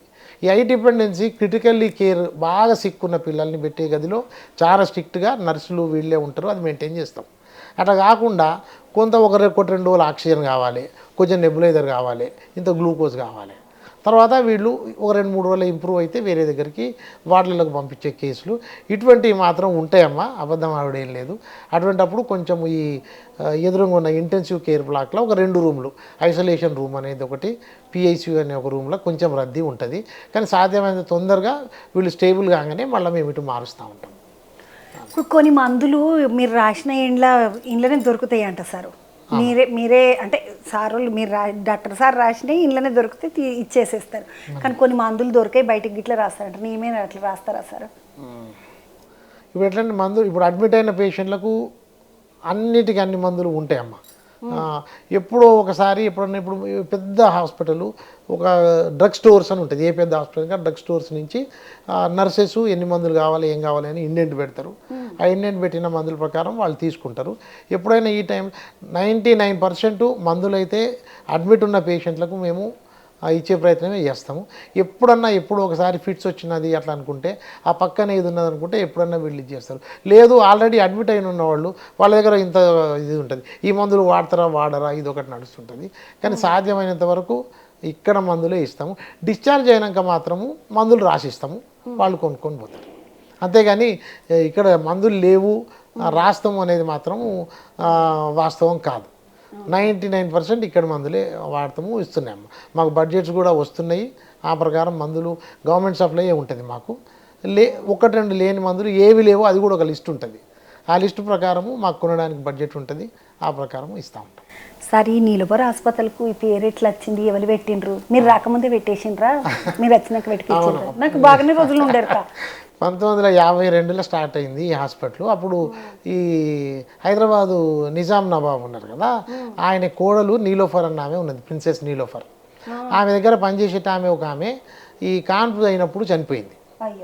ఆమె పేరు అయితే ఆమె చనిపోయినప్పుడు ఈమెకు బాగా బాధ అయింది, నీలోఫర్ ప్రిన్సెస్కు బాగా బాధ అయ్యి ఇట్లా తల్లులు కాన్పోయినప్పుడు చచ్చిపోవద్దు అని ఆ ఉద్దేశంతో 1952-53లో ఆమె డబ్బులే అన్నీ ఇచ్చి ఈ హాస్పిటల్ కట్టించారు.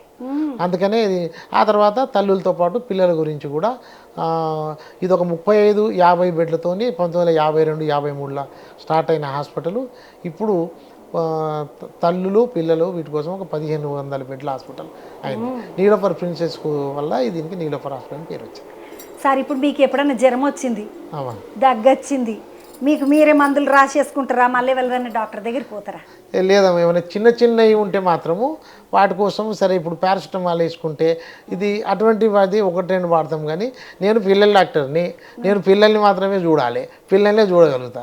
ఇప్పుడు నాకు వచ్చే జబ్బులు నాకు తెలియదు, నేను మా దోస్తులు అయితే ఎవరైతే ఉంటారో ఫిజిషియన్ అటువంటి వాళ్ళకి చూపించుకోవాలి, పెద్దోళ్ళని చూసే డాక్టర్కే చూపించుకుంటాను నేను. ఇప్పుడు బీపీలు షుగర్లు ఉన్న డాక్టర్లు చాలా మంది ఉంటాం. పిల్లల డాక్టర్ ఎవరైనా సరే మా దోస్తులైన ఫ్రెండ్లైన ఫిజిషియన్లకే చూపించుకుంటాం. కానీ మా బీపీ గోళీలు మేము షుగర్ గోళీలు రాసుకోము. అట్లా రాసుకుంటే తప్పది, నష్టమవుతుంది, మనకే నష్టమవుతుంది. సార్ ఇప్పుడు ఊర్లలో ఏం చేస్తారంటే పిల్లలు గట్టిగా పెరగాలి, మంచి బలంగా ఉండాలని ఆ పౌడర్ వేసి తాగిపోయి పాలలో ఈ పౌడర్ వేసి తాగిపోయి అంటారు. ఈ పౌడర్లని మంచికేనా? వీటిని హెల్త్ డ్రింక్స్ అంటారు. ఈ హెల్త్ డ్రింక్స్ ఏవి కరెక్ట్ కాదు. నేను వాస్తవంగా చెప్తున్నా, నేనే కాదు నా తోటి డాక్టర్లందరితో మేము కూర్చొని మాట్లాడుకునేటప్పుడు కూడా చాలా చర్చలు జరుగుతాయి దీంట్లో. హెల్త్ డ్రింక్స్ అనేటి ఈ అన్ని హెల్త్ డ్రింక్లో ఉండేదేం లేదు, గోధుమ పిండి ఇంత చక్కెర ఏదైనా ఒకటి వేస్తారు. ఆ డబ్బా షెల్ఫ్ లైఫ్ కోసం వాడు చాలా ఖరీదు గలయి మళ్ళీ ఇవి. ఈ హెల్త్ డ్రింక్స్ ప్రాసెస్డ్ ఫుడ్ ఏది మంచిది కాదమ్మా. సో హెల్త్ డ్రింక్స్ వల్ల చాలా కాస్ట్లీ, వాటి వల్ల అయ్యే లాభం లేనే లేదు. 400 మీదనే సార్. అదే పైసలతోని ఇప్పుడు పావు కిలో 300 గ్రాములు 320 గ్రాముల డబ్బా 400 500. ఇప్పుడు ఎన్ని పండ్లు వస్తాయి, ఎంత నెయ్యి వస్తుంది, ఎన్ని పాలు వస్తాయి, ఎన్ని పండ్లు వస్తాయి. సో మనకి ఇంట్లో దొరికేవి న్యాచురల్ ఫుడ్, ఇంట్లో వండుకున్న ఫుడ్ అనేది చాలా కరెక్ట్. సార్ ఇప్పుడు పోరలకు ఏ వయసు వరకు పాలు ఇవ్వాలి తల్లి, ఏ వయసు నుండి బంద్ చేసేయాలంటే ఏం చెప్తారు సార్? తల్లి 6 నెలల వరకు, అంటే పుట్టినాక 6 నెలలు నిండే వరకు తల్లిపాలు మాత్రమే, వేరే ఏమి ఇవ్వద్దు. ఎప్పుడైనా జ్వరము సర్ది వచ్చిందో అప్పుడు 1 2 జ్వరం చుక్కలు డాక్టర్ ఇచ్చిన మందులు తప్పించి 6 నెలలు నిండే వరకు తల్లిపాలు మాత్రమే. ఎండాకాలము మంచినీళ్ళు తాగిస్తా అనేది కూడా అవసరం లేదు. అవు సార్, ఎందుకట్లా నాకు ఎప్పుడు అనుమానం, గీ ముచ్చట మా ఊళ్ళో అందరూ కూడా ఎప్పుడు అంటారు, చిన్నపిల్లలు ఎండాకాలం ఎండ కొడుతున్న తల్లిపాలు తప్ప ఇంకేం లేవు, 2 చుక్కలు నీళ్ళు తాగిపిస్తే అని అనుకుంటాం కదా సార్. లేదు, ఇప్పుడు ఎట్లయితుందంటే 6 నెలలు నిండే వరకు తల్లిపాలలోనే ఎన్ని నీళ్లు కావాలో అన్ని నీళ్లు తయారవుతాయి. ఇప్పుడు ఒకటే తల్లి, ఆ తల్లికి 2 బిడ్డలు ఉన్నారు, 3 బిడ్డలు ఉన్నారు. మొదటి కాన్పుకు ఆ బిడ్డకు అవసరమైన పాలే తయారవుతాయి, రెండో బిడ్డకు అవసరమైన పాలే తయారవుతాయి. అంటే ఇప్పుడు దేవుడు అన్నా, సృష్టికర్త అన్నా, లేకపోతే నేచర్ అన్నా అట్లా తయారవుతాయి పాలు. సో ఇప్పుడు ఎండాకాలమైనా సరే 6 నెలల లోపు అవతలి నీళ్లు కూడా తాగించొద్దు, తల్లిపాలే. ఆ తర్వాత తల్లిపాలు కంటిన్యూ చేస్తావా, ఇప్పుడు ఇంట్లో తయారు చేసేది కల్చరల్లీ ఇది అంటాం కదా. ఇప్పుడు ఏ కల్చర్లో ఎట్లా, ఇప్పుడు ముస్లిమ్స్లో ఒకలా ఉంటుంది, వాళ్ళు గోధుమ పిండితో తయారు చేసినది ఇస్తారు. ఇప్పుడు వేరే ఇక్కడ ఉంటుంది, వాళ్ళు అన్నము పరవన్నము బెల్లం అన్నము కలిపి ఇంత నెయ్యి చేసి పెడతారు. అట్లా కల్చర్లో వాళ్ళ ఇంట్లో ఉన్న ఆచారాన్ని బట్టి ఇంట్లో తయారు చేసిన ఫుడ్ 6 నెలలు నిండినాక మొదలు పెట్టాలి. 6 నెలల నుంచి ఏడాది వరకు ఒక రకమైనది, ఏడాది నుంచి 2 ఏళ్ల వరకు, 2 ఏళ్ల తర్వాత ఒకలాగా ఉంటుంది ఫుడ్. అట్లాగా 4 నుంచి 5 సార్లు తినిపించే అవసరం ఉంటుంది. ఏది అన్నము పప్పు నెయ్యి. ఇప్పుడు 8 9 నెలలకు తినేవాళ్ళు అయితే కోడిగుడ్డు కూడా పెడతారు. ఆ తర్వాత ఏడాది దాటితే మాంసం తినేటోళ్ళు, నీచు తినేటోళ్ళు వాళ్ళు కూడా పెడతారు. సంవత్సరం తర్వాత నీచు పెట్టవచ్చు. 9 నెలల తర్వాత ఇక్కడ డాక్టర్లు ఒక్క తీరే చెప్తారు. 7 నెలలని కొందరు అంటారు, 9 నెలలు కొందరు అంటారు. కానీ ఇప్పుడు 9 నెలల నుంచి కోడిగుడ్డు కూడా ఇవ్వచ్చు. సంవత్సరం దాటిన వాళ్ళకి నాన్ వెజ్ నీచు కూడా ఇవ్వచ్చు. సార్ ఇప్పుడు కొంతమంది ఏమంటారు అంటే, మా పిల్లలు ఇట్లా తల్లిదండ్రులు మామూలుగా ఉంటారు, పిల్లలు మాత్రం తెల్లగా బంతులోనే ఉంటారు, ఇట్లా కుంకుమ పువ్వు తాగిపించడం పాలల్లో వేసి అంటారు. ఇది కుంకుమ పువ్వు వేస్తే పాలల్లో అసలు కుంకుమ పువ్వు ఏడ దొరుకుతుందమ్మా? అసలు కుంకుమ పువ్వు అనేది చాలా కాస్ట్లీ. నేను అది ఎక్కడో కాశ్మీర్ దగ్గర ఇంత తీసుకొస్తారు. అది అంటే మనం నమ్మకమే, అది అంతేగాని విషయం ఏం కాదు సార్. కొంతమంది తల్లిదండ్రులు గింతనే ఉంటారు, పోరలు అంతా పెరుగుతారు. కొంతమంది తల్లిదండ్రులు ఆడుంటారు, పోరలు ఇంతనే ఉంటారు. ఇది ఏమిటికి సార్, ఇట్లెందుకు అవుతుంది? హైట్ పిల్లలు అంటే ఇది ఫుడ్ జెనెటిక్స్ 2 ఉంటాయి. ఇప్పుడు ఫుడ్ ఇప్పుడు సరిగ్గా తిండి దొరకని పిల్లలు, ఏళ్ళకేళ్ళు సరిగ్గా తిండి దొరకని పిల్లలు, వాళ్ళు బక్కగా అయిపోడు, లేకపోతే ఒక 10 ఏళ్ల పిల్లగాడు కురుస అయిపోయి 6 ఏళ్ల పిల్లలాగా కనపడుతుంది, 6 ఏళ్ల పిల్లగాలా కనపడుతుంది. అటువంటి పిల్లలు ఊర్లలో ఎక్కువ ఉంటారు. వాళ్ళకి ఏళ్ళకేళ్ళు చాలా తేడా తినని వాళ్ళు. కానీ జెనెటిక్గా కనుక తాత వీళ్ళు కావచ్చు, నాయనమ్మ సైడు అమ్మమ్మ సైడు వాళ్ళు బాగా పొడుగుండాలు ఉంటే దీన్ని జెనెటిక్ పొటెన్షియల్ అంటాం. ఆ గాడికి పెరుగుతారు పిల్లలు. సార్ ఇప్పుడు కొంతమంది పౌరులకు ఊకూకే జ్వరం వస్తుంటుంది. ఈ ఊకూకే జ్వరం వచ్చుడంటే ఇది ఏమిటికి సంకేతం? కొందరు పిల్లలకి అంటే ఒక సంవత్సరంలో ఈ శ్వాసకోశ ఇందాక రొంప దగ్గు జలుబు అనుకున్నాం కదా, అటువంటి సంవత్సరంలో ఒక 2 3 అయితే వస్తాయి పిల్లలకి ఒక సంవత్సరంలో. అట్లాగనే ఈ వాంతులు విరేచనాలు 2 3 వరకు రావచ్చు. అంతకంటే ఎక్కువ వస్తే దాన్ని చాలా సీరియస్గానే తీసుకొని రకరకాల పరీక్షలు చేస్తాము. కానీ అది అరుదైంది. 2 3 వాంతులు విరేచనాలు, 2 3 సర్ది దగ్గులు వస్తే దాన్ని అంత పట్టించుకునే అవసరం లేదు. సరే, అంటే జ్వరం కాడికి వచ్చినాం కాబట్టి జ్వరం ముచ్చట అడిగేసేస్తా. ఇప్పుడు జ్వరం వచ్చింది అనుకోండి, పోరలకు తడిబట్టేస్తాం ఇట్లా నెత్తికి. సర్దై జ్వరం వచ్చినా కూడా తడిబట్టనే వేస్తాము. అంటే నాకు ఎప్పుడు ఒక అనుమానం వస్తుంటుంది, అంటే ఇది ఎంత తింగరదని మీరు అనుకున్న సరే అని నాకు ఒక ఆలోచన. ఇప్పుడు జ్వరం వచ్చిన పిల్లలకు తడిబట్టి వేసి తుడుస్తాం పెయ్యంతా. జ్వరం తక్కువ అవుతుంది, తడిబట్టతోడు తుడవాలి అంటారు. ఇది ఎక్కడికి చెప్పిన ముచ్చట. ఇప్పుడు సర్దైన పొరలకి జ్వరం వచ్చింది అనుకోండి, వేడి నీళ్ళ బట్ట ముంచి తుడవాలనా సార్ అసలు? ఇప్పుడు ఎట్లా అంటే జ్వరం వచ్చిన పిల్లల ఇందాక అనుకున్నాము, కొందరు పిల్లలకు జ్వరం బాగా వచ్చినప్పుడు ఫిట్స్ వస్తాయి, లేదు జ్వరం బాగున్నప్పుడు వాళ్ళకు మంచిగా అనిపించేది. దీన్ని ఏమంటే టెపిడ్ స్పాంజింగ్ అంటాం. ఏంటంటే చల్లటి నీళ్లు, ఫ్రిడ్జ్లో నీళ్లు వాడొద్దు, నష్టమవుతుంది. గోరువెచ్చటి నీళ్ళు అంటే 15 నుంచి 16 డిగ్రీల ఉన్న నీళ్ళు అయితే కరెక్టు. కానీ మనం ఇంట్లో 15-16 డిగ్రీలు అనే థర్మామీటర్ వేసి చూసే అవసరం లేదు. అందుకని ఈ రూమ్ టెంపరేచర్లో ఉన్న నీళ్ళే ఇట్లా తుడిస్తే వాళ్ళకు కొంచెం ఇబ్బంది అవుతుంది. అట్లా ఏం చేయాలంటే ఒక కాటన్ టవల్లో, ఒక పల్సటి కాటన్ టవల్లో ముంచి దాన్ని ఒంటికి చుట్టాలి. ఒంటికి చుడితే పిల్లలు బాగా జ్వరం ఉన్న పిల్లలకి ఏమవుతుంది, అది ఆరిపోతుంది. మళ్ళీ ఇంకొక రెండోసారి మూడోసారి చుట్టవచ్చు. పిల్లలు ఫస్ట్ వద్దంటారు, కానీ తర్వాత వాడికి అర్థమవుతుంది, అరే దీంతో లాభం అవుతుందని అప్పుడు వాళ్ళు చేయనిస్తారు. దీన్ని టెబిట్ స్పాంజింగ్ అంటాం. ఇట్లా పట్టుకొని రుద్దితే వాడికి మంచిగా అనిపించదు, మంటలాగా అనిపిస్తుంది. వీళ్ళు రుద్దుడు వాడు ఒర్లుడు ఇదే ఉంటుంది, ఎత్తి పోతుంది సార్. బాగా రుద్దుడు చేయకూడదు, ఒంటికి ఒక తడిగుడ్డు బట్ట చుట్టాలి. చుడితే 2-3 నిమిషాలకు ఆరిపోతుంది ఆ వేడికి, మళ్ళీ ఒకసారి చుట్టవచ్చు. సార్ మీరు చుట్టాలే అంటే నాకు గుర్తుకొచ్చింది, తల్లి చేతితోటి చేసే మసాజ్ పిల్లలకు చాలా మంచిదని ఏదో సర్వే వచ్చిందంట కదా సార్, నియమేనా? ఉన్నదమ్మా. బాడీ చిన్న పిల్లలల్లా ముక్కులో వేయకుండా ఆయిల్ మసాజ్ చేసి, స్నానం పోసే ముందు ఆయిల్ మసాజ్ చేసి, దీనివల్ల చాలా మంచి లాభాలు ఉంటాయి, పిల్లలు మంచిగా పెరుగుతారు. సార్ మరి ఇప్పుడు సర్దైన పొరలకు స్నానం చేపియచ్చునా? అంటే జ్వరం బాగున్నది, వాడు ఇష్టపడతలేడు అనుకున్నప్పుడు ఒక్క పూట మానేస్తే మానేయచ్చు. కానీ 3-5 రోజులు జ్వరం తగ్గేదాకా పోయొద్దు, అట్లయితే కరెక్ట్ కాదు. కొంచెం వాడికి మంచిగానే ఫీల్ అవుతున్నాడు అటువంటిప్పుడు పోయవచ్చు. వారాలు రోజులు జ్వరం స్నానం పోయకుండా అయితే ఉండద్దు. ఎప్పుడన్నా ఒక పూట మానేస్తే మానేయచ్చు. మీరు స్నానం ముచ్చట వచ్చేసరికి నాకు అంగన్వాడీ వాళ్ళు యాదకి వచ్చిండ్రు. అంగన్వాడీలో పౌడర్ పెడతారు సార్ పొరలకు, మా పొరలు అందరూ వాళ్ళు పెట్టే పౌడర్ మంచిదేనా? అవును, చాలా మంచిది. అది దాన్ని బాలామృతం. బాలామృతం అనేది ఇప్పుడు మీరు ఇందాక అవి చెప్పారు కదా, ఇది పౌడర్లు ఇవి అనేది, ఆ పౌడర్లు వందలు పెట్టే పౌడర్ల కంటే ఈ బాలామృతం అనేది చాలా మంచిది. ఇప్పుడు మనకు ఇప్పుడు ఈ అంగన్వాడీలో దొరికేది పిల్లలందరికీ, వాళ్ళు బీదోళ్ళైనా సరే ధనవంతులైనా సరే పిల్లలందరికీ ఇది మంచి ఫుడ్. అది అట్లనే చక్కెరలాగా బుక్కియొచ్చు, దాన్ని మళ్ళీ ఏదన్నా దాంతో కిచిడీలాగా చేసి పెట్టచ్చు, ఏదైనా చేయవచ్చు. బాలామృతం చాలా మంచిదమ్మా. సరే ఇప్పుడు కొంతమంది పొరలకు నెలకు 2-3 సార్లు సర్దొచ్చిపోతుంటుంది, ఇది ఏం చెప్తున్నది అన్నట్టు? అంటే మనం సరిగ్గా తిండి పెడతలేమన్నట్ట, పొరలను సరిగ్గా చూసుకుంటలేమన్నట్ట, ఏమిటి కదా అర్థము? అట్లా కదమ్మా, రకరకాల ఇన్ఫెక్షన్లు వస్తాయి, ఇన్ఫెక్షన్ ఎక్స్పోజర్ అంటారు. కొందరు పిల్లలేమో వాళ్ళ బాడీ రియాక్ట్ అయినప్పుడు ఇది తెలుస్తుంది. సో ఎన్నో కొన్ని ఇన్ఫెక్షన్లు వస్తే వాడి ఇమ్యూన్ సిస్టమ్ అనేది వాడిది ఛాలెంజ్ తీసుకొని ఇది అవుతున్నట్టు అర్థం.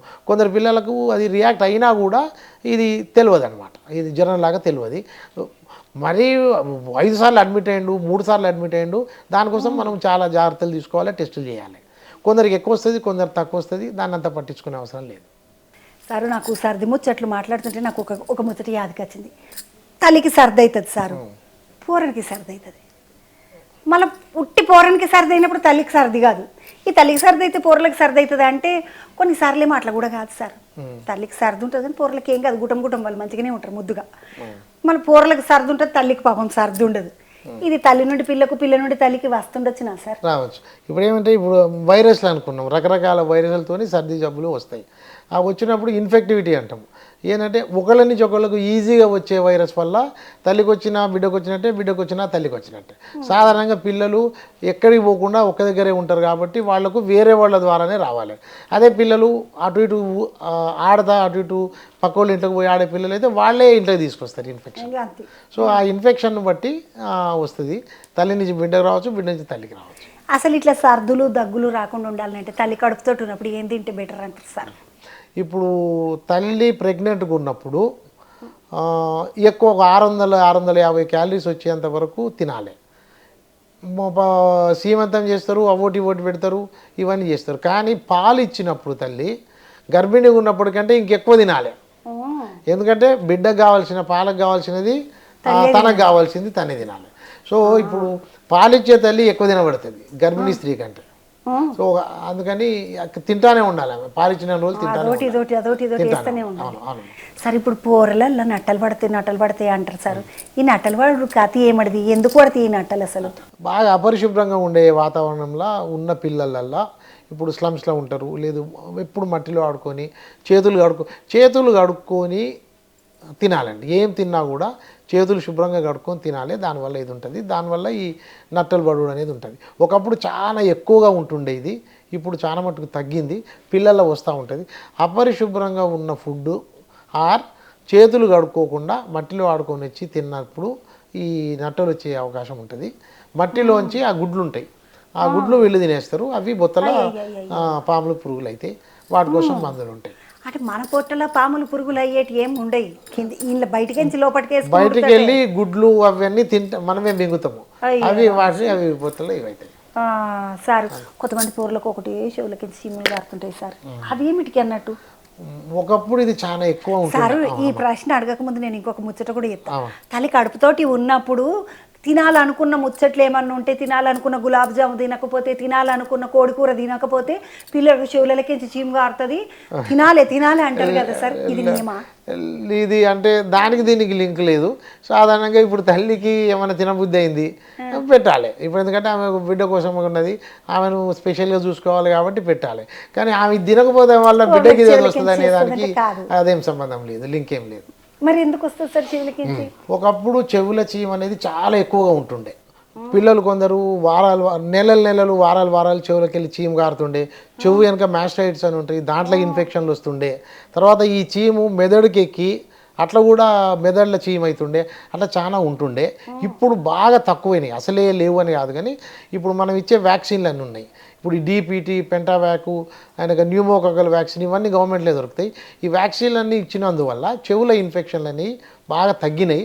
కానీ ఇప్పుడు కూడా వస్తాయి. వచ్చినప్పుడు మనం ఒక డాక్టర్ గుర్తుపడితే ఒక యాంటీబయాటిక్ ఇస్తాం. ఇప్పుడు చెవులో చీము గారడానికి, చీము ఎండిపోవడానికి, ఇన్ఫెక్షన్ కంట్రోల్ చేయడానికి యాంటీబయాటిక్. తర్వాత చీము గారిందంటే చెవులో ఒక రంధ్రం పడ్డట్టే, దాన్ని మళ్ళీ ఏంటి డాక్టర్ చూడాలి. అయితే ఈ రంధ్రం అనేది చాలా చిన్నగా ఉంటే అది దానికి అదే కూర్చుకుంటుంది. ఒకవేళ ఈ రంధ్రం అనేది కనుక పెద్దగా ఉంటే మళ్ళీ ENT డాక్టర్ చూసి అవసరమైన ట్రీట్మెంట్ వాళ్ళు చేయాల్సి వస్తాయి. కొంతమంది పిల్లలకు పాలు అరగాయి అంటారు సార్, అసలు పాలు అరగకపోవడం అనేది ఉంటుందా? తల్లిపాలు అరగకపోవడం అనేది ఉండదు అంటారు, కానీ ఇప్పుడు బయట పాలు తాగుతారు, పాలు అరగలేదు అంటారు సార్. అవును కదా. ఇప్పుడు తల్లిపాలు ఆ బిడ్డకు, ఇప్పుడు బర్రెపాలు దూడకి అంతే. ఇప్పుడు అవి ఎట్లా పెరుగుతాయి? వాటి సైజ్ ఎంత ఉన్నది, మన పిల్లల సైజ్ ఎంత ఉన్నది. ఇప్పుడు తల్లిపాలల్లో షుగర్ ఎక్కువ ఉంటుంది, ఫ్యాటు ప్రోటీన్ 1% ఉంటాయి.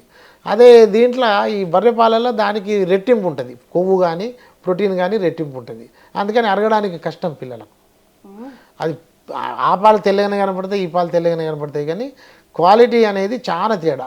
ప్రోటీను, షుగరు, ఫ్యాటు, వాటిల్లో ప్రోటీను ఫ్యాటు చాలా ఎక్కువ ఏది బర్రె పాలల్లో. తల్లిపాలల్లో చక్కెర ఎక్కువ. సో తల్లిపాలు తల్లి బిడ్డకే, బర్రెపాలు దుడ్డకే. గట్లా అంటే మన పాలు మన పిల్లలకు, బర్రెపాలు బర్రె పిల్లలకు అన్నట్టుగా ఆ లెక్కతోటి జర అరగేమో చూసుకోండి. ఇక మరి మంచిగా జర పలసగా చేసి తాగిపిస్తే అరుగుతుండొచ్చిన సార్, జర పలసగా చేసి తాగిపిస్తే అరుగుతుండొచ్చు. పలసగా చేస్తే షుగర్ తగ్గిపోయింది, కొవ్వు తగ్గిపోయింది, ఫ్యాట్ తగ్గిపోయింది. దానివల్ల ఏమవుతుంది, మా వాడికి లేదు, ఒట్టి నీళ్ళు లేదు. అయ్యో రామచంద్ర సార్, ఇప్పుడు ఆడపిల్లలు పుట్టినరు అనుకోండి, కొంతమంది ఏం చేస్తారంటే మళ్ళీ ఆడపిల్లనే పుట్టిందే ఉన్నది ఇది అని తల్లిగారింటికి భార్యను పంపించిన మొగోళ్ళని చాలా మందిని చూస్తుంటాం సార్. ఇది ఎవరి తప్పు అన్నట్టు? తప్పు ఏముంటుంది ఇక్కడ? ఇప్పుడు తల్లి సైడ్ నుంచి అంటే స్త్రీ నుంచి వచ్చేది ఒక కణం, అండం అంటుంది దాన్ని, ఓవం అండము స్త్రీ నుంచి వస్తుంది. తర్వాత మ్యారేజ్ తర్వాత వాడు ఇప్పుడు స్పర్మ్లో ఉండేది 1 మిలియన్ కణాలు ఉంటాయి. ఈ కణాలల్లో సగము X ఉంటాయి, సగం Y ఉంటాయి. ఈ ఒక వీర్యకణం ఒక్కటి మాత్రమే ఈ అండంతో కలుస్తుంది. అప్పుడు X ఉంటేనేమో ఆడపిల్ల పుడుతుంది, XY ఉంటే మగపిల్ల పుడతాడు. ఇప్పుడు Y ఎవరి దగ్గర ఉన్నది? సగం కణాలు Y మగవాళ్ళ దగ్గర, సగము X కణాలు. X కలిస్తే ఆడపిల్ల పుడుతుంది, Y కలిస్తే మగపిల్ల. ఈ ఆడమికి ఏం సంబంధం లేదు ఎక్సా వయ్యా అనేది. అండంలో ఎక్సే ఉంటుంది కదా, అదే. ఇన్నుండి తమ్ముళ్ళు అంటే ఇక్కడ మళ్ళీ వీళ్ళ తప్ప అని కూడా కాదు, అట్లా మిలియన్ల కళాలలో సగం అవి సగం ఇవి ఉంటాయి కదా. అంటే ఛాన్స్ ఏంటిది 1/55,000 అది ఛాన్స్ అనమాట, అట్లా ఉంటుంది. సో అంటే అది నేచర్ లాగా. ఇక వాళ్ళకి ఏమో తెలియక చదువుకోక ఇసుంటి ఆలోచనలు మళ్ళీ అడవిలో పుట్టిందని అత్తగారి ఇంటికి అమ్మగారి ఇంటికి పంపించారు. ఇప్పుడు ఆడపిల్లలు తక్కువైపోతున్నారంట కదా సార్, జరబుట్టనే ఇస్తున్నారు. లేకపోతే మస్తు ఇట్లాంటి లొల్లులే ఉంటుండే మాత కూడా. సారు ఇంకొక ముచ్చట అడగాలి. మేము చిన్నగా ఉన్నప్పుడు మా పోరలు ఉన్నప్పుడు చందమామని చూపించి చందమామ రాయి జాబిల్లి రాయి అనుకుంటూ బంగుల మీద తిప్పుకుంటా బయట వాకిట్లా తిప్పుకుంటా పోరలకు అన్నం తినిపిస్తాము. ఈ రోజులలో తల్లులు ఏం చేస్తున్నారు తెలుసా, పోరలకి ఏమన్నా ఇస్తారు, అందులో రైములు ఆ పిచ్చి పిచ్చి బొమ్మలన్నీ వస్తాయి కదా, కార్టూన్ బొమ్మలని, అవి ఎగురుడు దుంకుడు బటర్ఫ్లైలు ఎగురుడు ఇస్తుంటే అన్ని పెట్టుడు. పోరలకు ఒకటే ఒక చెంచతో ఇంకా చేయలేదు వీలేదు, చెంచతో తీసుడు పోరలకు పెట్టుడు. ఎట్లా సార్ ఇట్లా పోరలకి గంత చిన్నగున్నప్పటి నుండే ఫోన్లు ఇచ్చేస్తున్నారు తల్లులు. దీన్ని స్క్రీన్ టైం అంటారు.